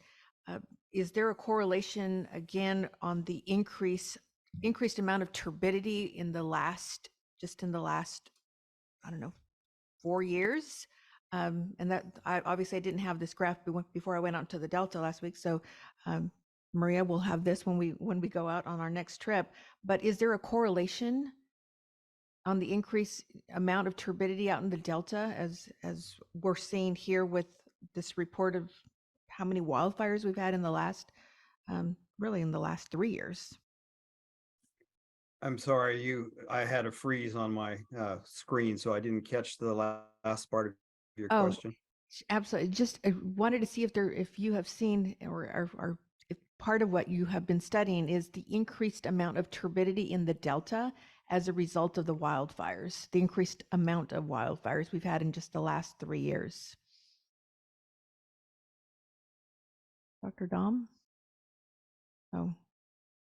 Okay, well, I'll ask my other question, and that is, again, looking at this this graph, Bill, do we also see another correlation between the increased amount of HABs in the Delta as it relates to, again, increased number of wildfires? Because, obviously we've been seeing, especially how much work the Delta Stewardship Council has been doing on HABs, but is there a correlation as well Do you think that there is a correlation between how many HABs we've seen and the amount of wildfires we have seen just in the last 3 years? So it's a difficult question for me to, well, first of all, I can't answer definitively for you right now, but I can try and answer a little bit. A lot of the fires that we've been working with are above the reservoirs. And so that initial deposit occurs in the reservoirs. We've talked about how they're a settling basin. As that moves out and downstream, I can't help but think that there's probably some impact on HABs down below those reservoirs. Certainly, we've seen a great increase in HABs in recent years, but I just don't know if we have found the signal, the clear signal yet to link that. And I'm going to look into that also and have to follow up with you. That'd be great. Thank you. Other questions? Yes, I have. Oh, one. yes, Maria. Yes, my question stems from some of the presentation by Ms. Sagara, but also the question is really for Mr. Crater at the Water Board. I was in a meeting or series of meetings where the whole impact of the fire, PFAS is called, right? And what is put down to extinguish the fires, and how, first my question is that, how long does it stay in the water? And the second thing, which is a dilemma, let's say to clean certain type of land and properties for reuse and or for beneficial use of water, when there is this material in it, no matter how much they clean, they first can't clean the water. Is that true? And my concern is that the machinery that is used to continuously clean the water has so much of negative carbon footprint. And I am wondering if you could shed some light on this, of how this comes, because you deal with water quality and cleanup of the underground sources and all that. What is the best effective way of dealing with sites that are contaminated? Let's say the plumes are stable, yet they have this material in it. So we could never bring these sites to closure just because there is all this stuff in it. Am I right or not? If you could shed some light on this. Sure. And so we've all heard about PFAS. It's being referred to as a forever chemical. It is very persistent in the environment. One of the things I want to differentiate here is when we see the pictures of the forest fires with the red fire retardant applied out there, that's generally a phosphorus-based fire retardant. The PFAS-based retardants are reserved, my understanding anyhow, is that they're reserved for industrial fires. So they use them a lot at like airports. The fire departments deploy those. And we've heard a lot about the equipment being contaminated, about exposure to fire crews who are working with that equipment. But again, that tends to be more around military and airport industrial installations. So we're fortunate at least that we don't have that in these environmental deployments on fire sites, but there are other chemicals in there. And as we noted in the presentation, that can leach into the groundwater if it's not flushed away in the first flush. I don't know that they have necessarily the same type of a plume or persistence as the PFAS does. Where we do have a PFAS situation, that's going to involve a site cleanup. And so for those areas, and we're really, again, more talking airports and military installations, that involves extensive groundwater monitoring and remediation. We don't necessarily have to get into that same activity for these wildfires. I see. Thank you very much. You're welcome. Yes, Dr. Sagara, yes. Thank you. I just want to add that in the fire retardant I was talking about, it's not listed, PFAS is not listed as an inert ingredient. They are made more of ammonium phosphate and or magnesium chloride. That is the most active ingredient. It's between 80 to 100%. And obviously, I don't know what are the other ingredients because it's a formulation. So, but yes, just wanted to add that. Great, thank you. And Dr. Fay, I just want to also highlight. I was able to participate in the last symposium that was held with the California Natural Resources Agency, and just seeing again the level of expertise, again the science, and the report that you're going to be putting out absolutely essential. I don't think that people realize we have in the Central Valley, that's where I'm from, we have some of the worst air quality now compounded with the wildfires. And again, the trickle down into the valley is just staggering. So I truly appreciate again the work that your agency is doing and look forward to the report out. So thank you for that. If no other questions, is there any public comment? No, there is not, Madam Chair. Okay, well, thank you to all of our panelists. And again, just want to highlight again the significance of your work and how meaningful it is to not only to our agency, but to the state of California. Thank you for your service. Really appreciate it. Thank you. We will now move on to item 10, and that is the Smith Canal Gate Progress Update. And for that, we have our Deputy Executive Officer for Planning, Mr. Jeff Henderson.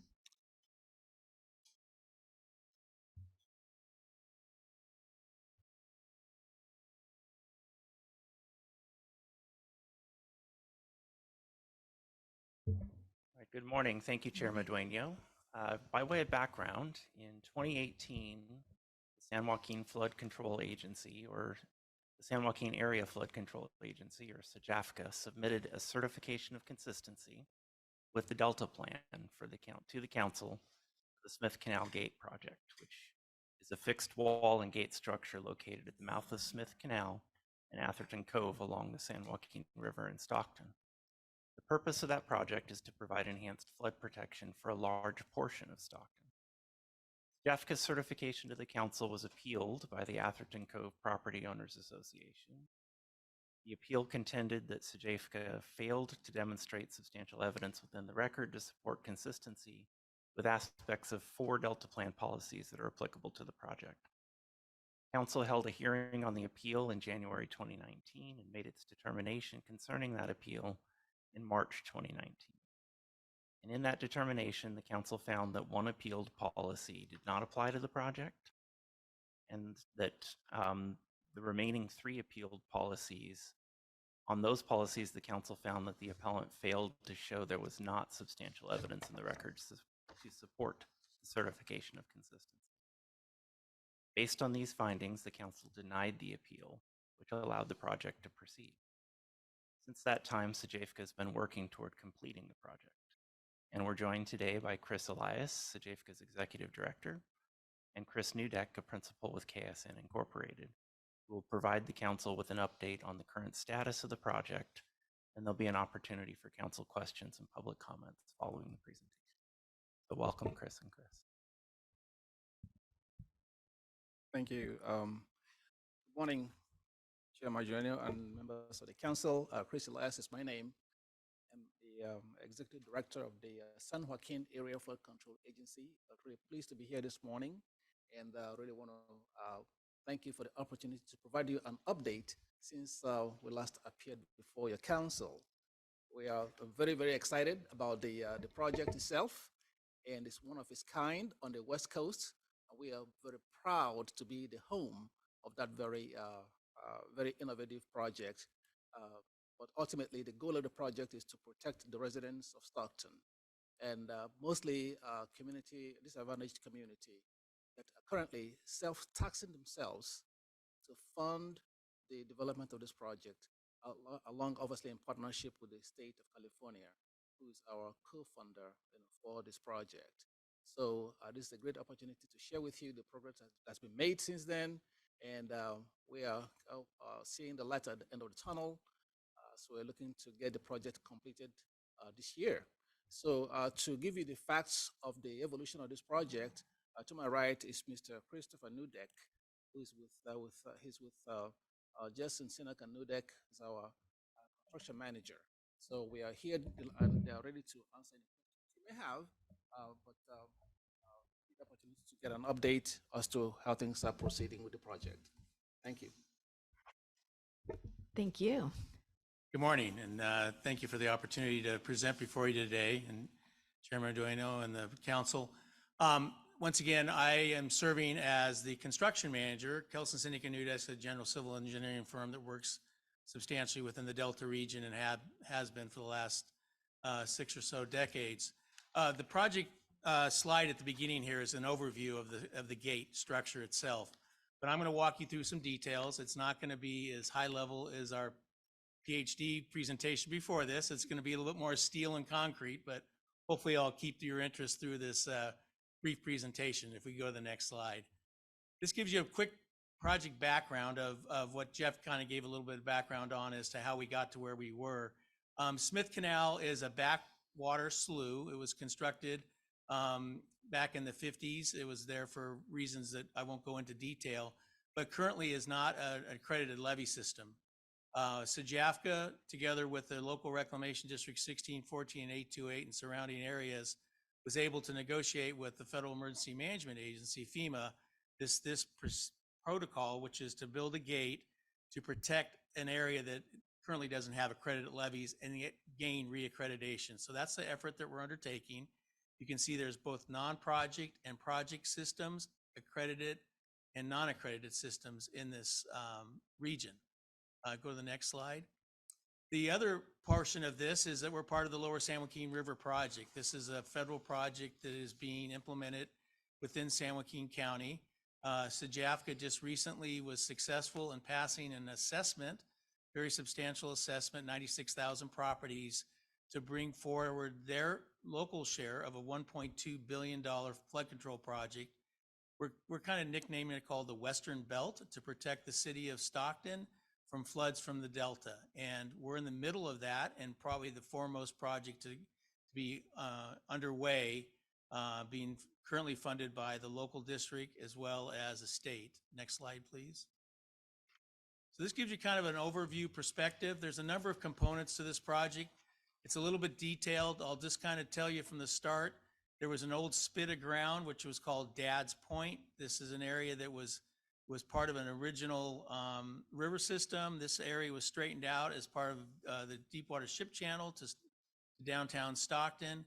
That had to be reinforced with steel sheet pile to bring that into an accredited state for FEMA purposes. And then we have two walls leading out to a gate in the middle. And the gate in the middle is what controls water flow back into the Smith Canal area. I'll get into the detail of all these leaders as we walk through this, but essentially we're talking flood walls, gates, cutoff walls, fishing platforms, access paths, etc. Let's go to the next slide. So this kind of gives you a perspective as where we are. We've been working on this project now. We're in our 4th year.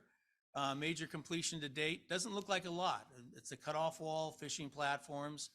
Those are what we consider complete. That doesn't mean we haven't been working diligently to do others.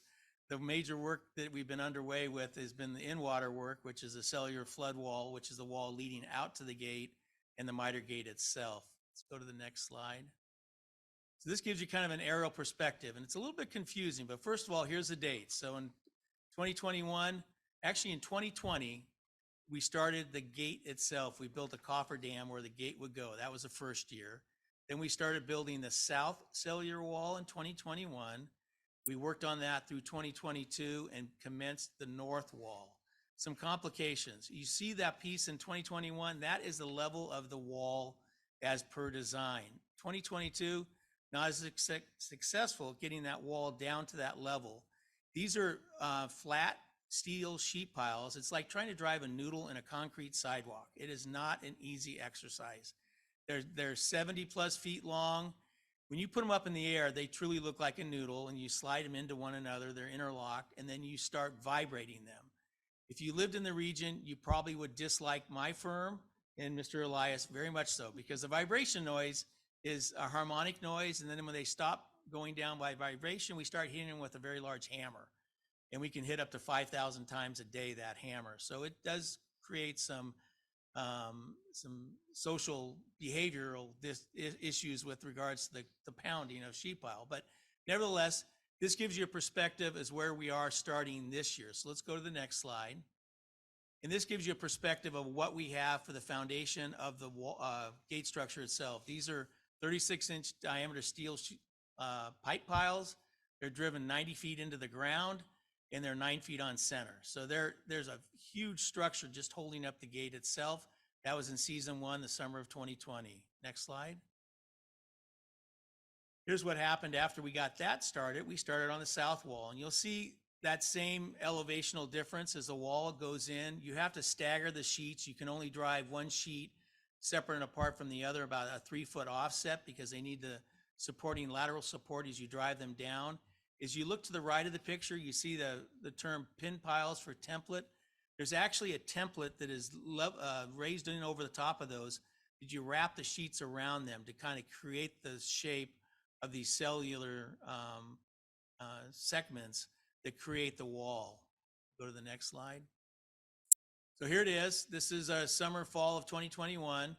We are not down in cells A, B, C, D, E, F, but we're getting down. And interestingly enough, we followed the alphabet. So on the south wall, it's A through Z, 26 cells on the south wall, and AA through HH. So there's an additional 8 cells to the north, which we have not started yet, because part of the problem is this is a navigable channel. So we can't close the channel off without having the gate prepared and open yet. We're not there at this stage. Go ahead, next slide. So here we are in the fall of 2021, and you see what's called a temporary trestle. And you might want to ask, why is that there? Well, we as a construction manager made a pretty brave move to say, look, we're not getting to landfall, which is Dad's point, and we have to be at landfall because we're constructing the gate in the winter of 2021. The complication of this project really comes down to a regulatory environment that's extremely restrictive. Our in-water work season runs from July 1st to October 15th. This is a $100 million project that we have to build in 3 months. And everyone's complaining that we're not going fast enough. We're doing everything we can, and it's very complicated and very troublesome to do everything in 3 months. And so we were left with an operation here that we said, if we don't make landfall, we can't get concrete trucks out to build the pump station. So we're going to stop, and we're going to have the contractor build a bridge to carry out the work that we need to carry out the fall of 21, the winter of 22. So that's a temporary trestle that you see in this picture. Next slide. This is a little overview of the Dad's Point cutoff wall. It's simply a Z sheet, steel sheet pile driven into the ground, 40 to 60 feet. That creates the cutoff and the stability to make that spit a levee system. Go to the next slide. This is an overview. So what you're looking down on the left is all of those 90-foot deep, 36-inch steel pipe piles with a big mat of rebar over it. Picture to the right is where we started pouring the concrete. So you see the walls that will support the gate structure, and then the orange coverings are just blankets to cure the concrete. Go to the next slide. So here's the gate, and the gate's a pretty good sized structure. So the gate itself is 32 foot each, 32 foot in width, and they're 21 feet tall and about 3 foot thick. And that gate will close as necessary during high water events. First of all, it's exercised on a monthly basis. You want to make sure it opens and closes. You don't want to have the opportunity where you can't close it. And then there's criteria when we get high tides to close it, just to assure that we're in a position where if there was a failure upstream, that we would maintain closure on the open delta and inflow from the bay. This is where we're in the process of starting to adjust it. You can see in the foreground, the people in the gate. So it's a pretty sizable gate, and it comes up against a concrete dam there. The gentleman's kind of leaning over on the right where it seals the water off from the water side. Go ahead to the next slide, please. Here they are lifting it in. You can see the gate closed. We can go to the next slide. This is kind of an interesting deal. So this is the refinement and the adjustments to this gate are multiple adjustments, and it's taken us almost 60 days to adjust it because there's so many different adjustments to get it where it all lines up. In addition to that, on the left, you can see a couple look like tubes. Those are high pressure washers to keep the sediment out of the way that will drop down out of a bed load in the channel. So we want to make sure that we don't develop sediment, which is a common occurrence in the Delta, to cause the gate not to close. We can go to the next slide. These are some of the structural parts of it. There's what's called an actuator. There's a large piston that opens and closes this. In the foreground on the left, you see some gray structure there. Those are actually what's called stop logs. So we have to maintain this structure. Once every 10 years, we have to go through a complete maintenance cycle. But if we have to do it in the interim, we would do that as well. But these are stop logs that would, once the outside cofferdam's removed, that gate's in the open water. So in order to dewater it, we have to put these stop logs on either side and be able to dewater it. Those are in place. They're going to be tested here, or they've been tested. They're ready to be removed once we remove the outside cofferdam. We go to the next slide. This is some of the turnbuckles. Now this isn't fine adjustments. You're not up there with a crescent wrench doing this, but you do adjust the gate and its canter to the other gate with these large turnbuckles and getting them to seal. We can go to the next slide. Okay, this is the north wall. So you see here our patio boat, our inspection boat running through there. There's about 100 feet, 75 to 100 feet there left open now to allow navigation into the Smith Canal region, which has a whole number of homeowners with boats in it. We cannot close that until we get the gate open. We have to provide and maintain navigable clearances.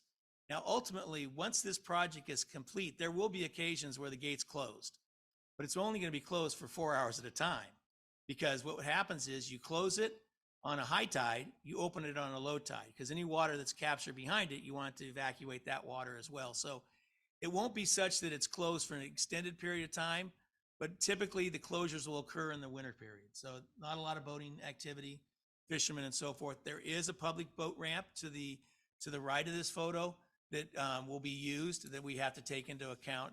It's currently closed, but will be reopened. We'll go to the next slide. So this kind of gives a perspective of where we're starting. Well, this is where we ended, actually. This is South Cellular Wall. These sheets are elevated. We did not get them down to grade. You can see in the middle, a couple of them did get down to grade. Some of the complications are harder driving conditions, along with what we call interlock binding. These have to go in basically parallel with one another and plumb. And if they're not, they'll bind up with each other because they slide in basically a finger inside a slot. And if those things get off kilter, they'll bind up. We can go to the next slide. This is just a picture of that steel sheet pile wall with a concrete cap on it, just to beautify it a little bit. Dad's Point is a highly recreated area. That's part of the reason we put in fishing platforms, to give the public an opportunity to access the river system with a little bit more secure manner than just sitting on the side of the bank. We can go to the next slide, please. This is a little bit more, this is riveting pictures. I know you're all so excited to see these, rollers and concrete and asphalt, but anyway, we'll continue on. Next slide. Here's a picture of our fishing platform. This is probably one of the most structurally sound fishing platform in Northern California. You can probably land a helicopter on top of it, but they'll be there forever. Next slide. And here's kind of a perspective of where we're headed this year. So in effect, we've got to finish off the cellular sheet pile wall to the north and to the south. We've got to finish off the miter gate itself. We're nearing completion. We're doing fine tuning on the gate alignment. We've got a concrete slab treatment that's going down, and a little bit of adjustment on the stop log structure. So these are all being water tested inside that, what we call a cofferdam. So the cofferdam's keeping that area dry. Once that's done, which we hope to have done here in the next 2 weeks, the cofferdam is removed, the gate is open, then we start on the north wall and close off this structure for future operations. We're also coordinating with our neighbors to the north, which is the Stockton Golf and Country Club, a 100-year-old private country club, and we need to do improvements on their, I guess it's hole 8. I'm not a golfer, but we have to come in there and provide access to the north side of that wall. That will not be the area that we access heavy equipment, just because of the nature of the golf course. The golf course prefers us to access from the south, and we will do so if need be.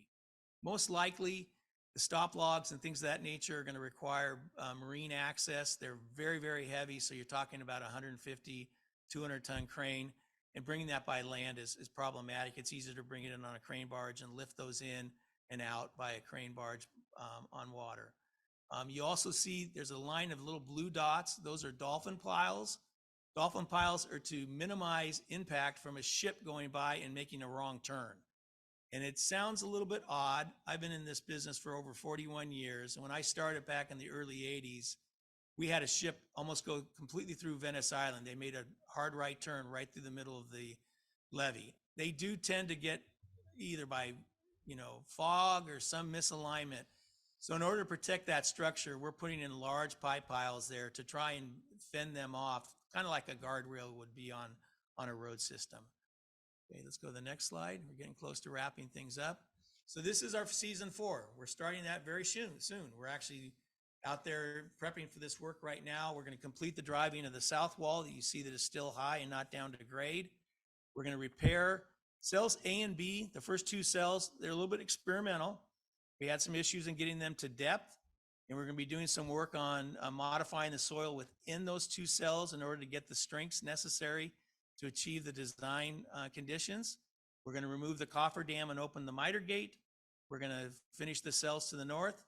And Mr. Elias is going to break a bottle of champagne on that wall, and we're all going to be very happy. Next slide. So kind of some of the project challenges. We started this project off not at the $100 million that I talked about at the beginning. This project was a little less expensive. But due to some issues, we had some delays in our project. We talked about the 3-month per year in-water work window. That's a lot of work to get done in 3 months. Pile strike limits. We have 5,000 pile strikes per day, which is a lot until the temperature gets below 72 degrees. Once it gets below 72, the salmonids and the fish move in, and we have to stop. We go back down to 1,000, and that's very restrictive on how some of these piles, because that tends to be towards the end of our driving period or our season, and that's when you're driving them. We vibrate them in initially, you drive them home with a hammer. Water temperature, fish migration, nesting birds, Swainson's hawk, giant garter snake. We have 4 full-time monitors between archaeological and biological monitors full-time out there, along with construction inspectors. The other thing is, this is a very, very unique project. We do a lot of this type of construction in this state, and nowhere have we done the cellular sheet pile here west of the Mississippi. This is the first of its kind. It's unique. We're proud to be building it, but there's not a lot of contractors that have experience in this region. And so we're a little bit on the cutting edge, and we're doing our best to get this thing completed on time in a workmanlike manner and as close to the project budget as possible. We've been very, very fortunate. The state of California has kept up their end of the deal and has been very, very good at helping fund their share in the manner that would cover our additional costs. Next slide. I think this is the final, getting close. This is our current budget, $97 million. We're 86% through spending that. We're 14% left to finish it up this year. Our goal is to be wrapped up by January. At that time, the agency will commence its work with the FEMA organization and file a letter of map revision and remove the areas behind the gate and reduce the mandatory flood insurance that those homeowners are now paying. Next slide, I believe, is questions. So I leave it for questions or any follow-up with Director Elias. Yes, thank you. Thank you both. Thank you very much You're for most this welcome. presentation. This project actually predates me, but have heard of the infamous Smithgate Canal. So I'm going to open it up to questions of the council. And if not, I actually have a few questions. Okay. I have yes, some Councilmember- questions after the council members, if you don't mind. Absolutely. Councilmember Moranian. Yes, my question was on the technology and all that. Is there a precedent on, or is this in terms of how it's working and how effectiveness of it and all that? Is there a precedent of similar technology and structure built, or or is this the first time? Yeah, no, very good question. This particular technology is for seismic resistance, and quite honestly, it's to keep this gate or the wall structure from sliding into the deep water ship channel, which is deeper to the water side of this effort. This technology is employed regularly by the U.S. Army Corps of Engineers back in the Katrina Rita days in the Midwest and East Coast. It just has not been employed on the West Coast. So the design firm, HDR, through the leadership of Peterson Brewstead, employed this to counter these seismic needs. And this was not the initial design. The initial design was with Z sheet piles, which is a very traditional sheet pile and much simpler to install because they're rigid and they're a little bit more amicable to get into the ground. But after peer design review, which is exhaustive peer design review, when you build something like this with state funding and federal oversight, they came up with this design that is routinely used on the Midwest and East Coast, but just not on the West Coast. And then the life of a project like this is what? Well, its design life is 50, but it's truly designed for 75 with intent to be 100. Because what we have, if you notice, there's a couple different colors out there. The blue color is the interactive area of the tidal zone, and then everything else below that is not coated, and that's what goes in the ground and does not get oxygen. So its design life, I believe, is 75 with the intent that 100, it'll easily meet 100.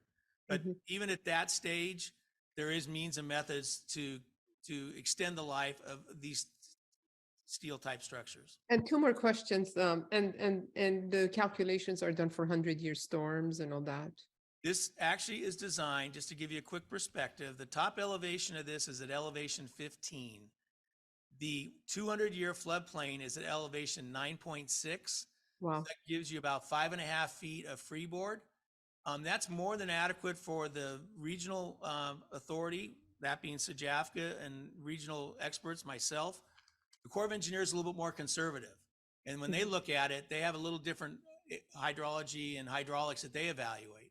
But we've passed their peer review as well. So 5.5 feet of current freeboard for the current 200-year projection for this is part of the Delta pool. Got it. And then $97 million is the construction cost of the project. That's the total cost. And I have one more. Let me think. In terms of negative impacts, what was there and how was it mitigated? So the impacts during the construction. Yeah. So the negative impacts are the construction noise and the inability to navigate the public because we close a public boat ramp. And then just the interference to just navigation in general, because people have to move around a construction place. There's some negativity. People feel that you're closing in what was previously in a 1,200 foot wide channel. But for the offset, if you go from a $1,800 to $3,000 year flood insurance, which is going up at 18% per year, back down to a $600 flood insurance cost, the offset for those that live in this region, if you have a federally backed mortgage, is substantial. So the support has been very good. Some are not for it, but the majority are for it. They supported this in a general measure, a Prop 218 measure, and that's how we're paying for the local share. Okay, very good. Thank you. Thank you very much thank you. You're welcome. Thank you, Chair. I'm done. Okay, thank you. Those were great questions, Maria, and actually that they were some of the same questions that I had. Just out of curiosity, what percentage came from the feds, what percentage came from the state, and what percentage came from the San Joaquin? Yeah, so nothing from the feds yet. Yeah, so that's the big question, and that's not to say that. So this will become a creditable project to our federal project. And I'm going to let Mr. Elias speak to that. The state percentage is a 62 to 38. So say 60-40 for rough purposes, 60% state, 40% local. This project will become a credible project, and I'll let Mr. Elias speak to that as it relates to the Lower San Joaquin project. Sure. Thank you, Chris. Actually, maybe to provide some contextual background to this, maybe it would be helpful to go back to slide number 3, if we can still do that. So what I wanted to kind of highlight there is that to essentially put in context the information that Mr. Nudek just shared, that the Smith Canal Gate project is an element, is a feature of the bigger Lower San Joaquin River project. So that's it right there. So if you look at the call out, that's the Smith Canal piece.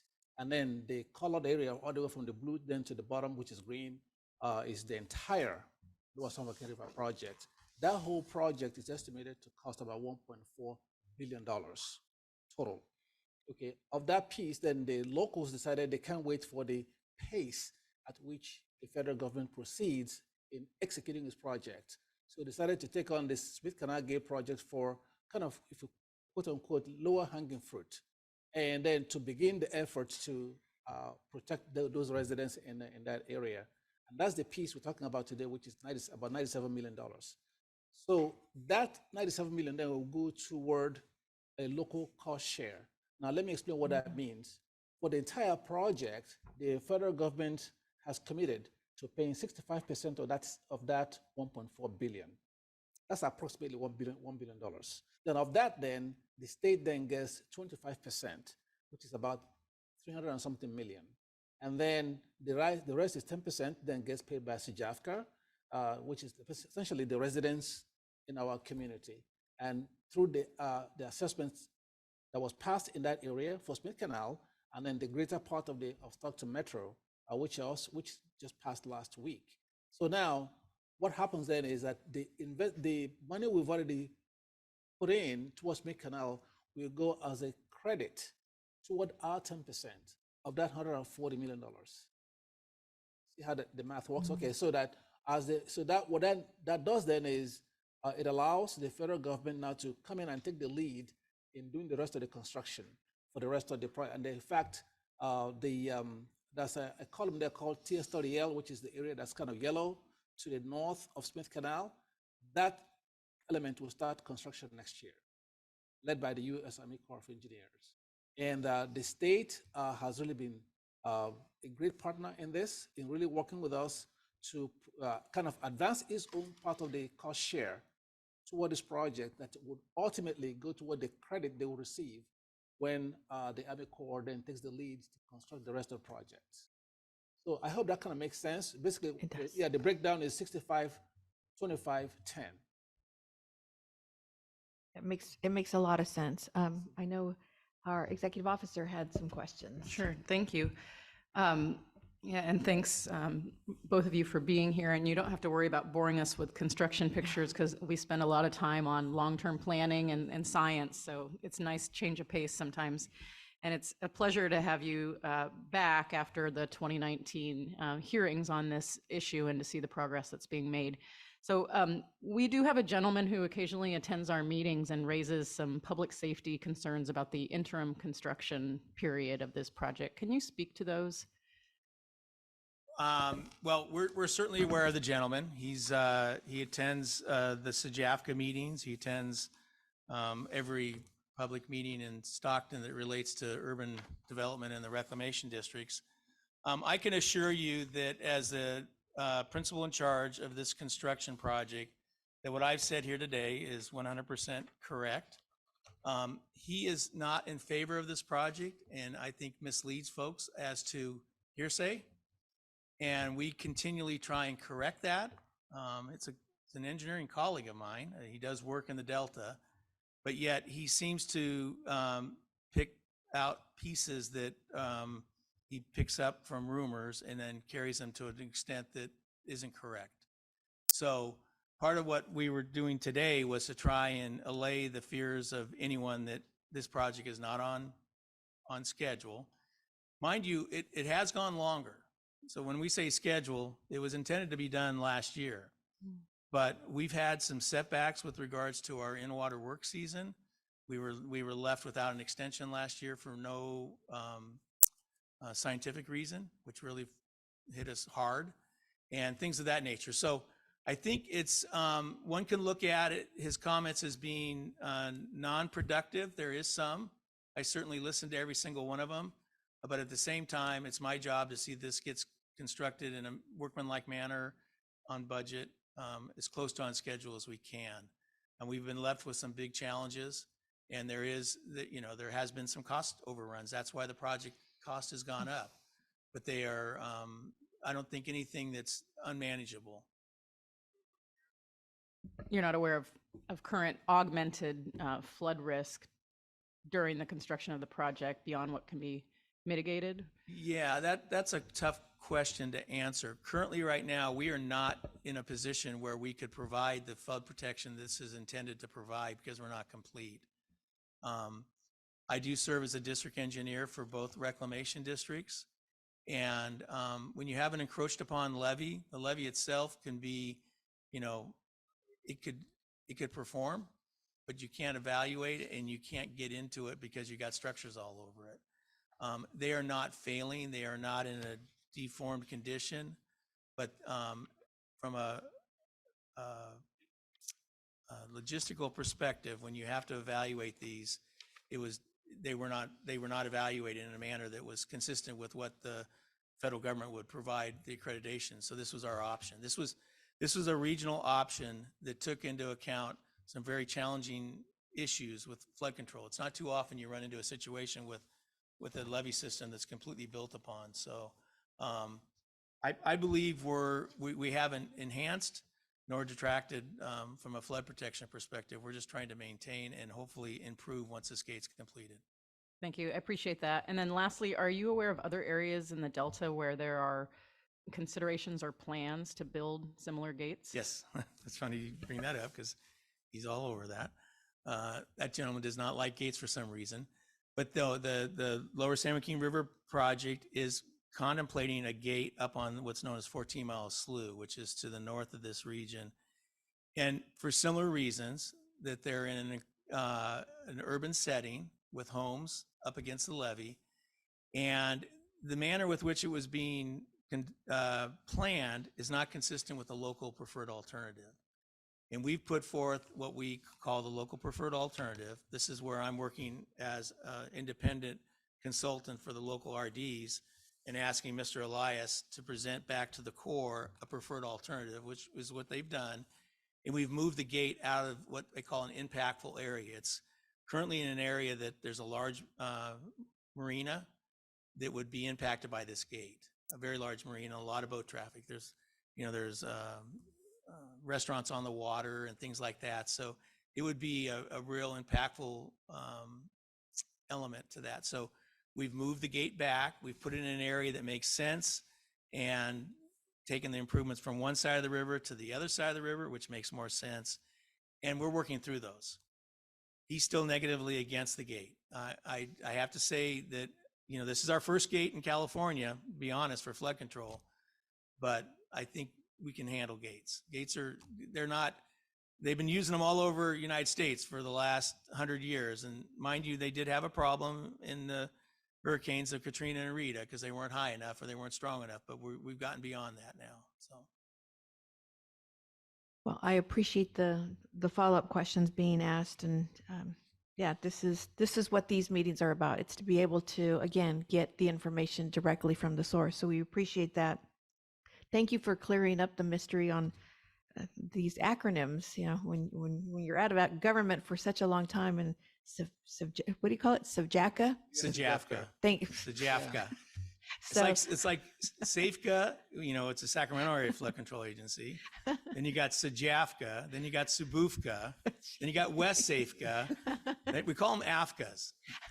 And then you just put whatever initials you want in front of them, but there's a lot of them. Thank you. I actually met one of SAVJACA's members when I was on the Mormon Slough tour last week. So, and he kept referring to this SAVJACA. I was like, that's the San Joaquin Area Flood Control Agency. Why doesn't he just say that? Yeah, it's too long. Sounds like a restaurant menu. So I appreciate that. And again, I truly appreciate the photos. Again, this project predates me, but it's great to see again the steady progress. I actually live not too far from Stockton, so at some point I'd like to just come out and take a look. On the negative impacts, the question that Maria had asked, I was wondering if there was ever the issue raised of the aesthetics, if you will, given that you're clearly close to a country club and boaters, and was that ever? Very good question. In fact, aesthetics were a big issue. Now, I'm not a big fan of the color, but that's my personal side. But we are hanging, and this is the real thing. We are hanging landscape vessels off the side, and there's going to be vegetation within those, and we're going to soften it. Now, mind you, if you look down that channel, you're looking at Rough and Ready Island with steel sheet piles and ships. Now we put another steel sheet pile, but now we're putting planters along the side of it with watering, continuous watering. So the agency heard that. They tried to soften it. I think they've done a reasonable job. Furthermore, they've got an active maintenance operation. So if any of the aquatic weed or trash gets in behind the gate, which it will likely occur, that they clean that up on a regular basis, because it's going to be much more difficult to get out that slot back into the, that's what people do. You push it down to the next guy and the next guy and the next guy. Well, there's only a small opening. It's not going to go to the next guy. So they've maintained that throughout there. So the public outcry, I think, was addressed. And so, but from the standpoint of being in an industrial setting, we're in that. The port is a very active industrial setting. They're becoming much more active as time goes on, and ships and cranes, and that's the oddity of this whole thing. We work on a 3-month window. The port works on a 12-month window, 365 days a year, 24 hours a day. And they're making all sorts of noise, and we can't even bring a boat to the site without a permit. Welcome to the world of government. Exactly. Well, again, thank you so very much to the two of you for coming and giving us an update on this project, and continue to look forward to seeing future updates and the completion. And you want to extend a sip of bubbly for us as well? Hey, we're there. It's impressive when you're there. The pictures don't do it justice until you get next to one of these gates. They're very large. Looking forward to seeing it. Again, thank you so much You're for most that welcome. presentation. Thank you. Appreciate it. We will now move on to item 11, and that is preparation for our next council meeting. The next Madam Chair? Oh, I'm sorry. Is there any public comment? No, there is not. Oh, thank goodness. I was almost clear of this meeting. Thank you. Moving on to item 11, preparation for our next council meeting. The next council meeting will take place July 27th, 28th. Please refer to the posted meeting notice 10 days before the meeting for further information and/or updates. And we will now adjourn the meeting at 12:21. Thank you so much for your participation. Thank you. Thank you, Madam Chair. Thank you. Good to see you, Daniel and Maria. care. We'll see you in person hopefully next See you time. next week, next month. Yeah. Yes, stay safe.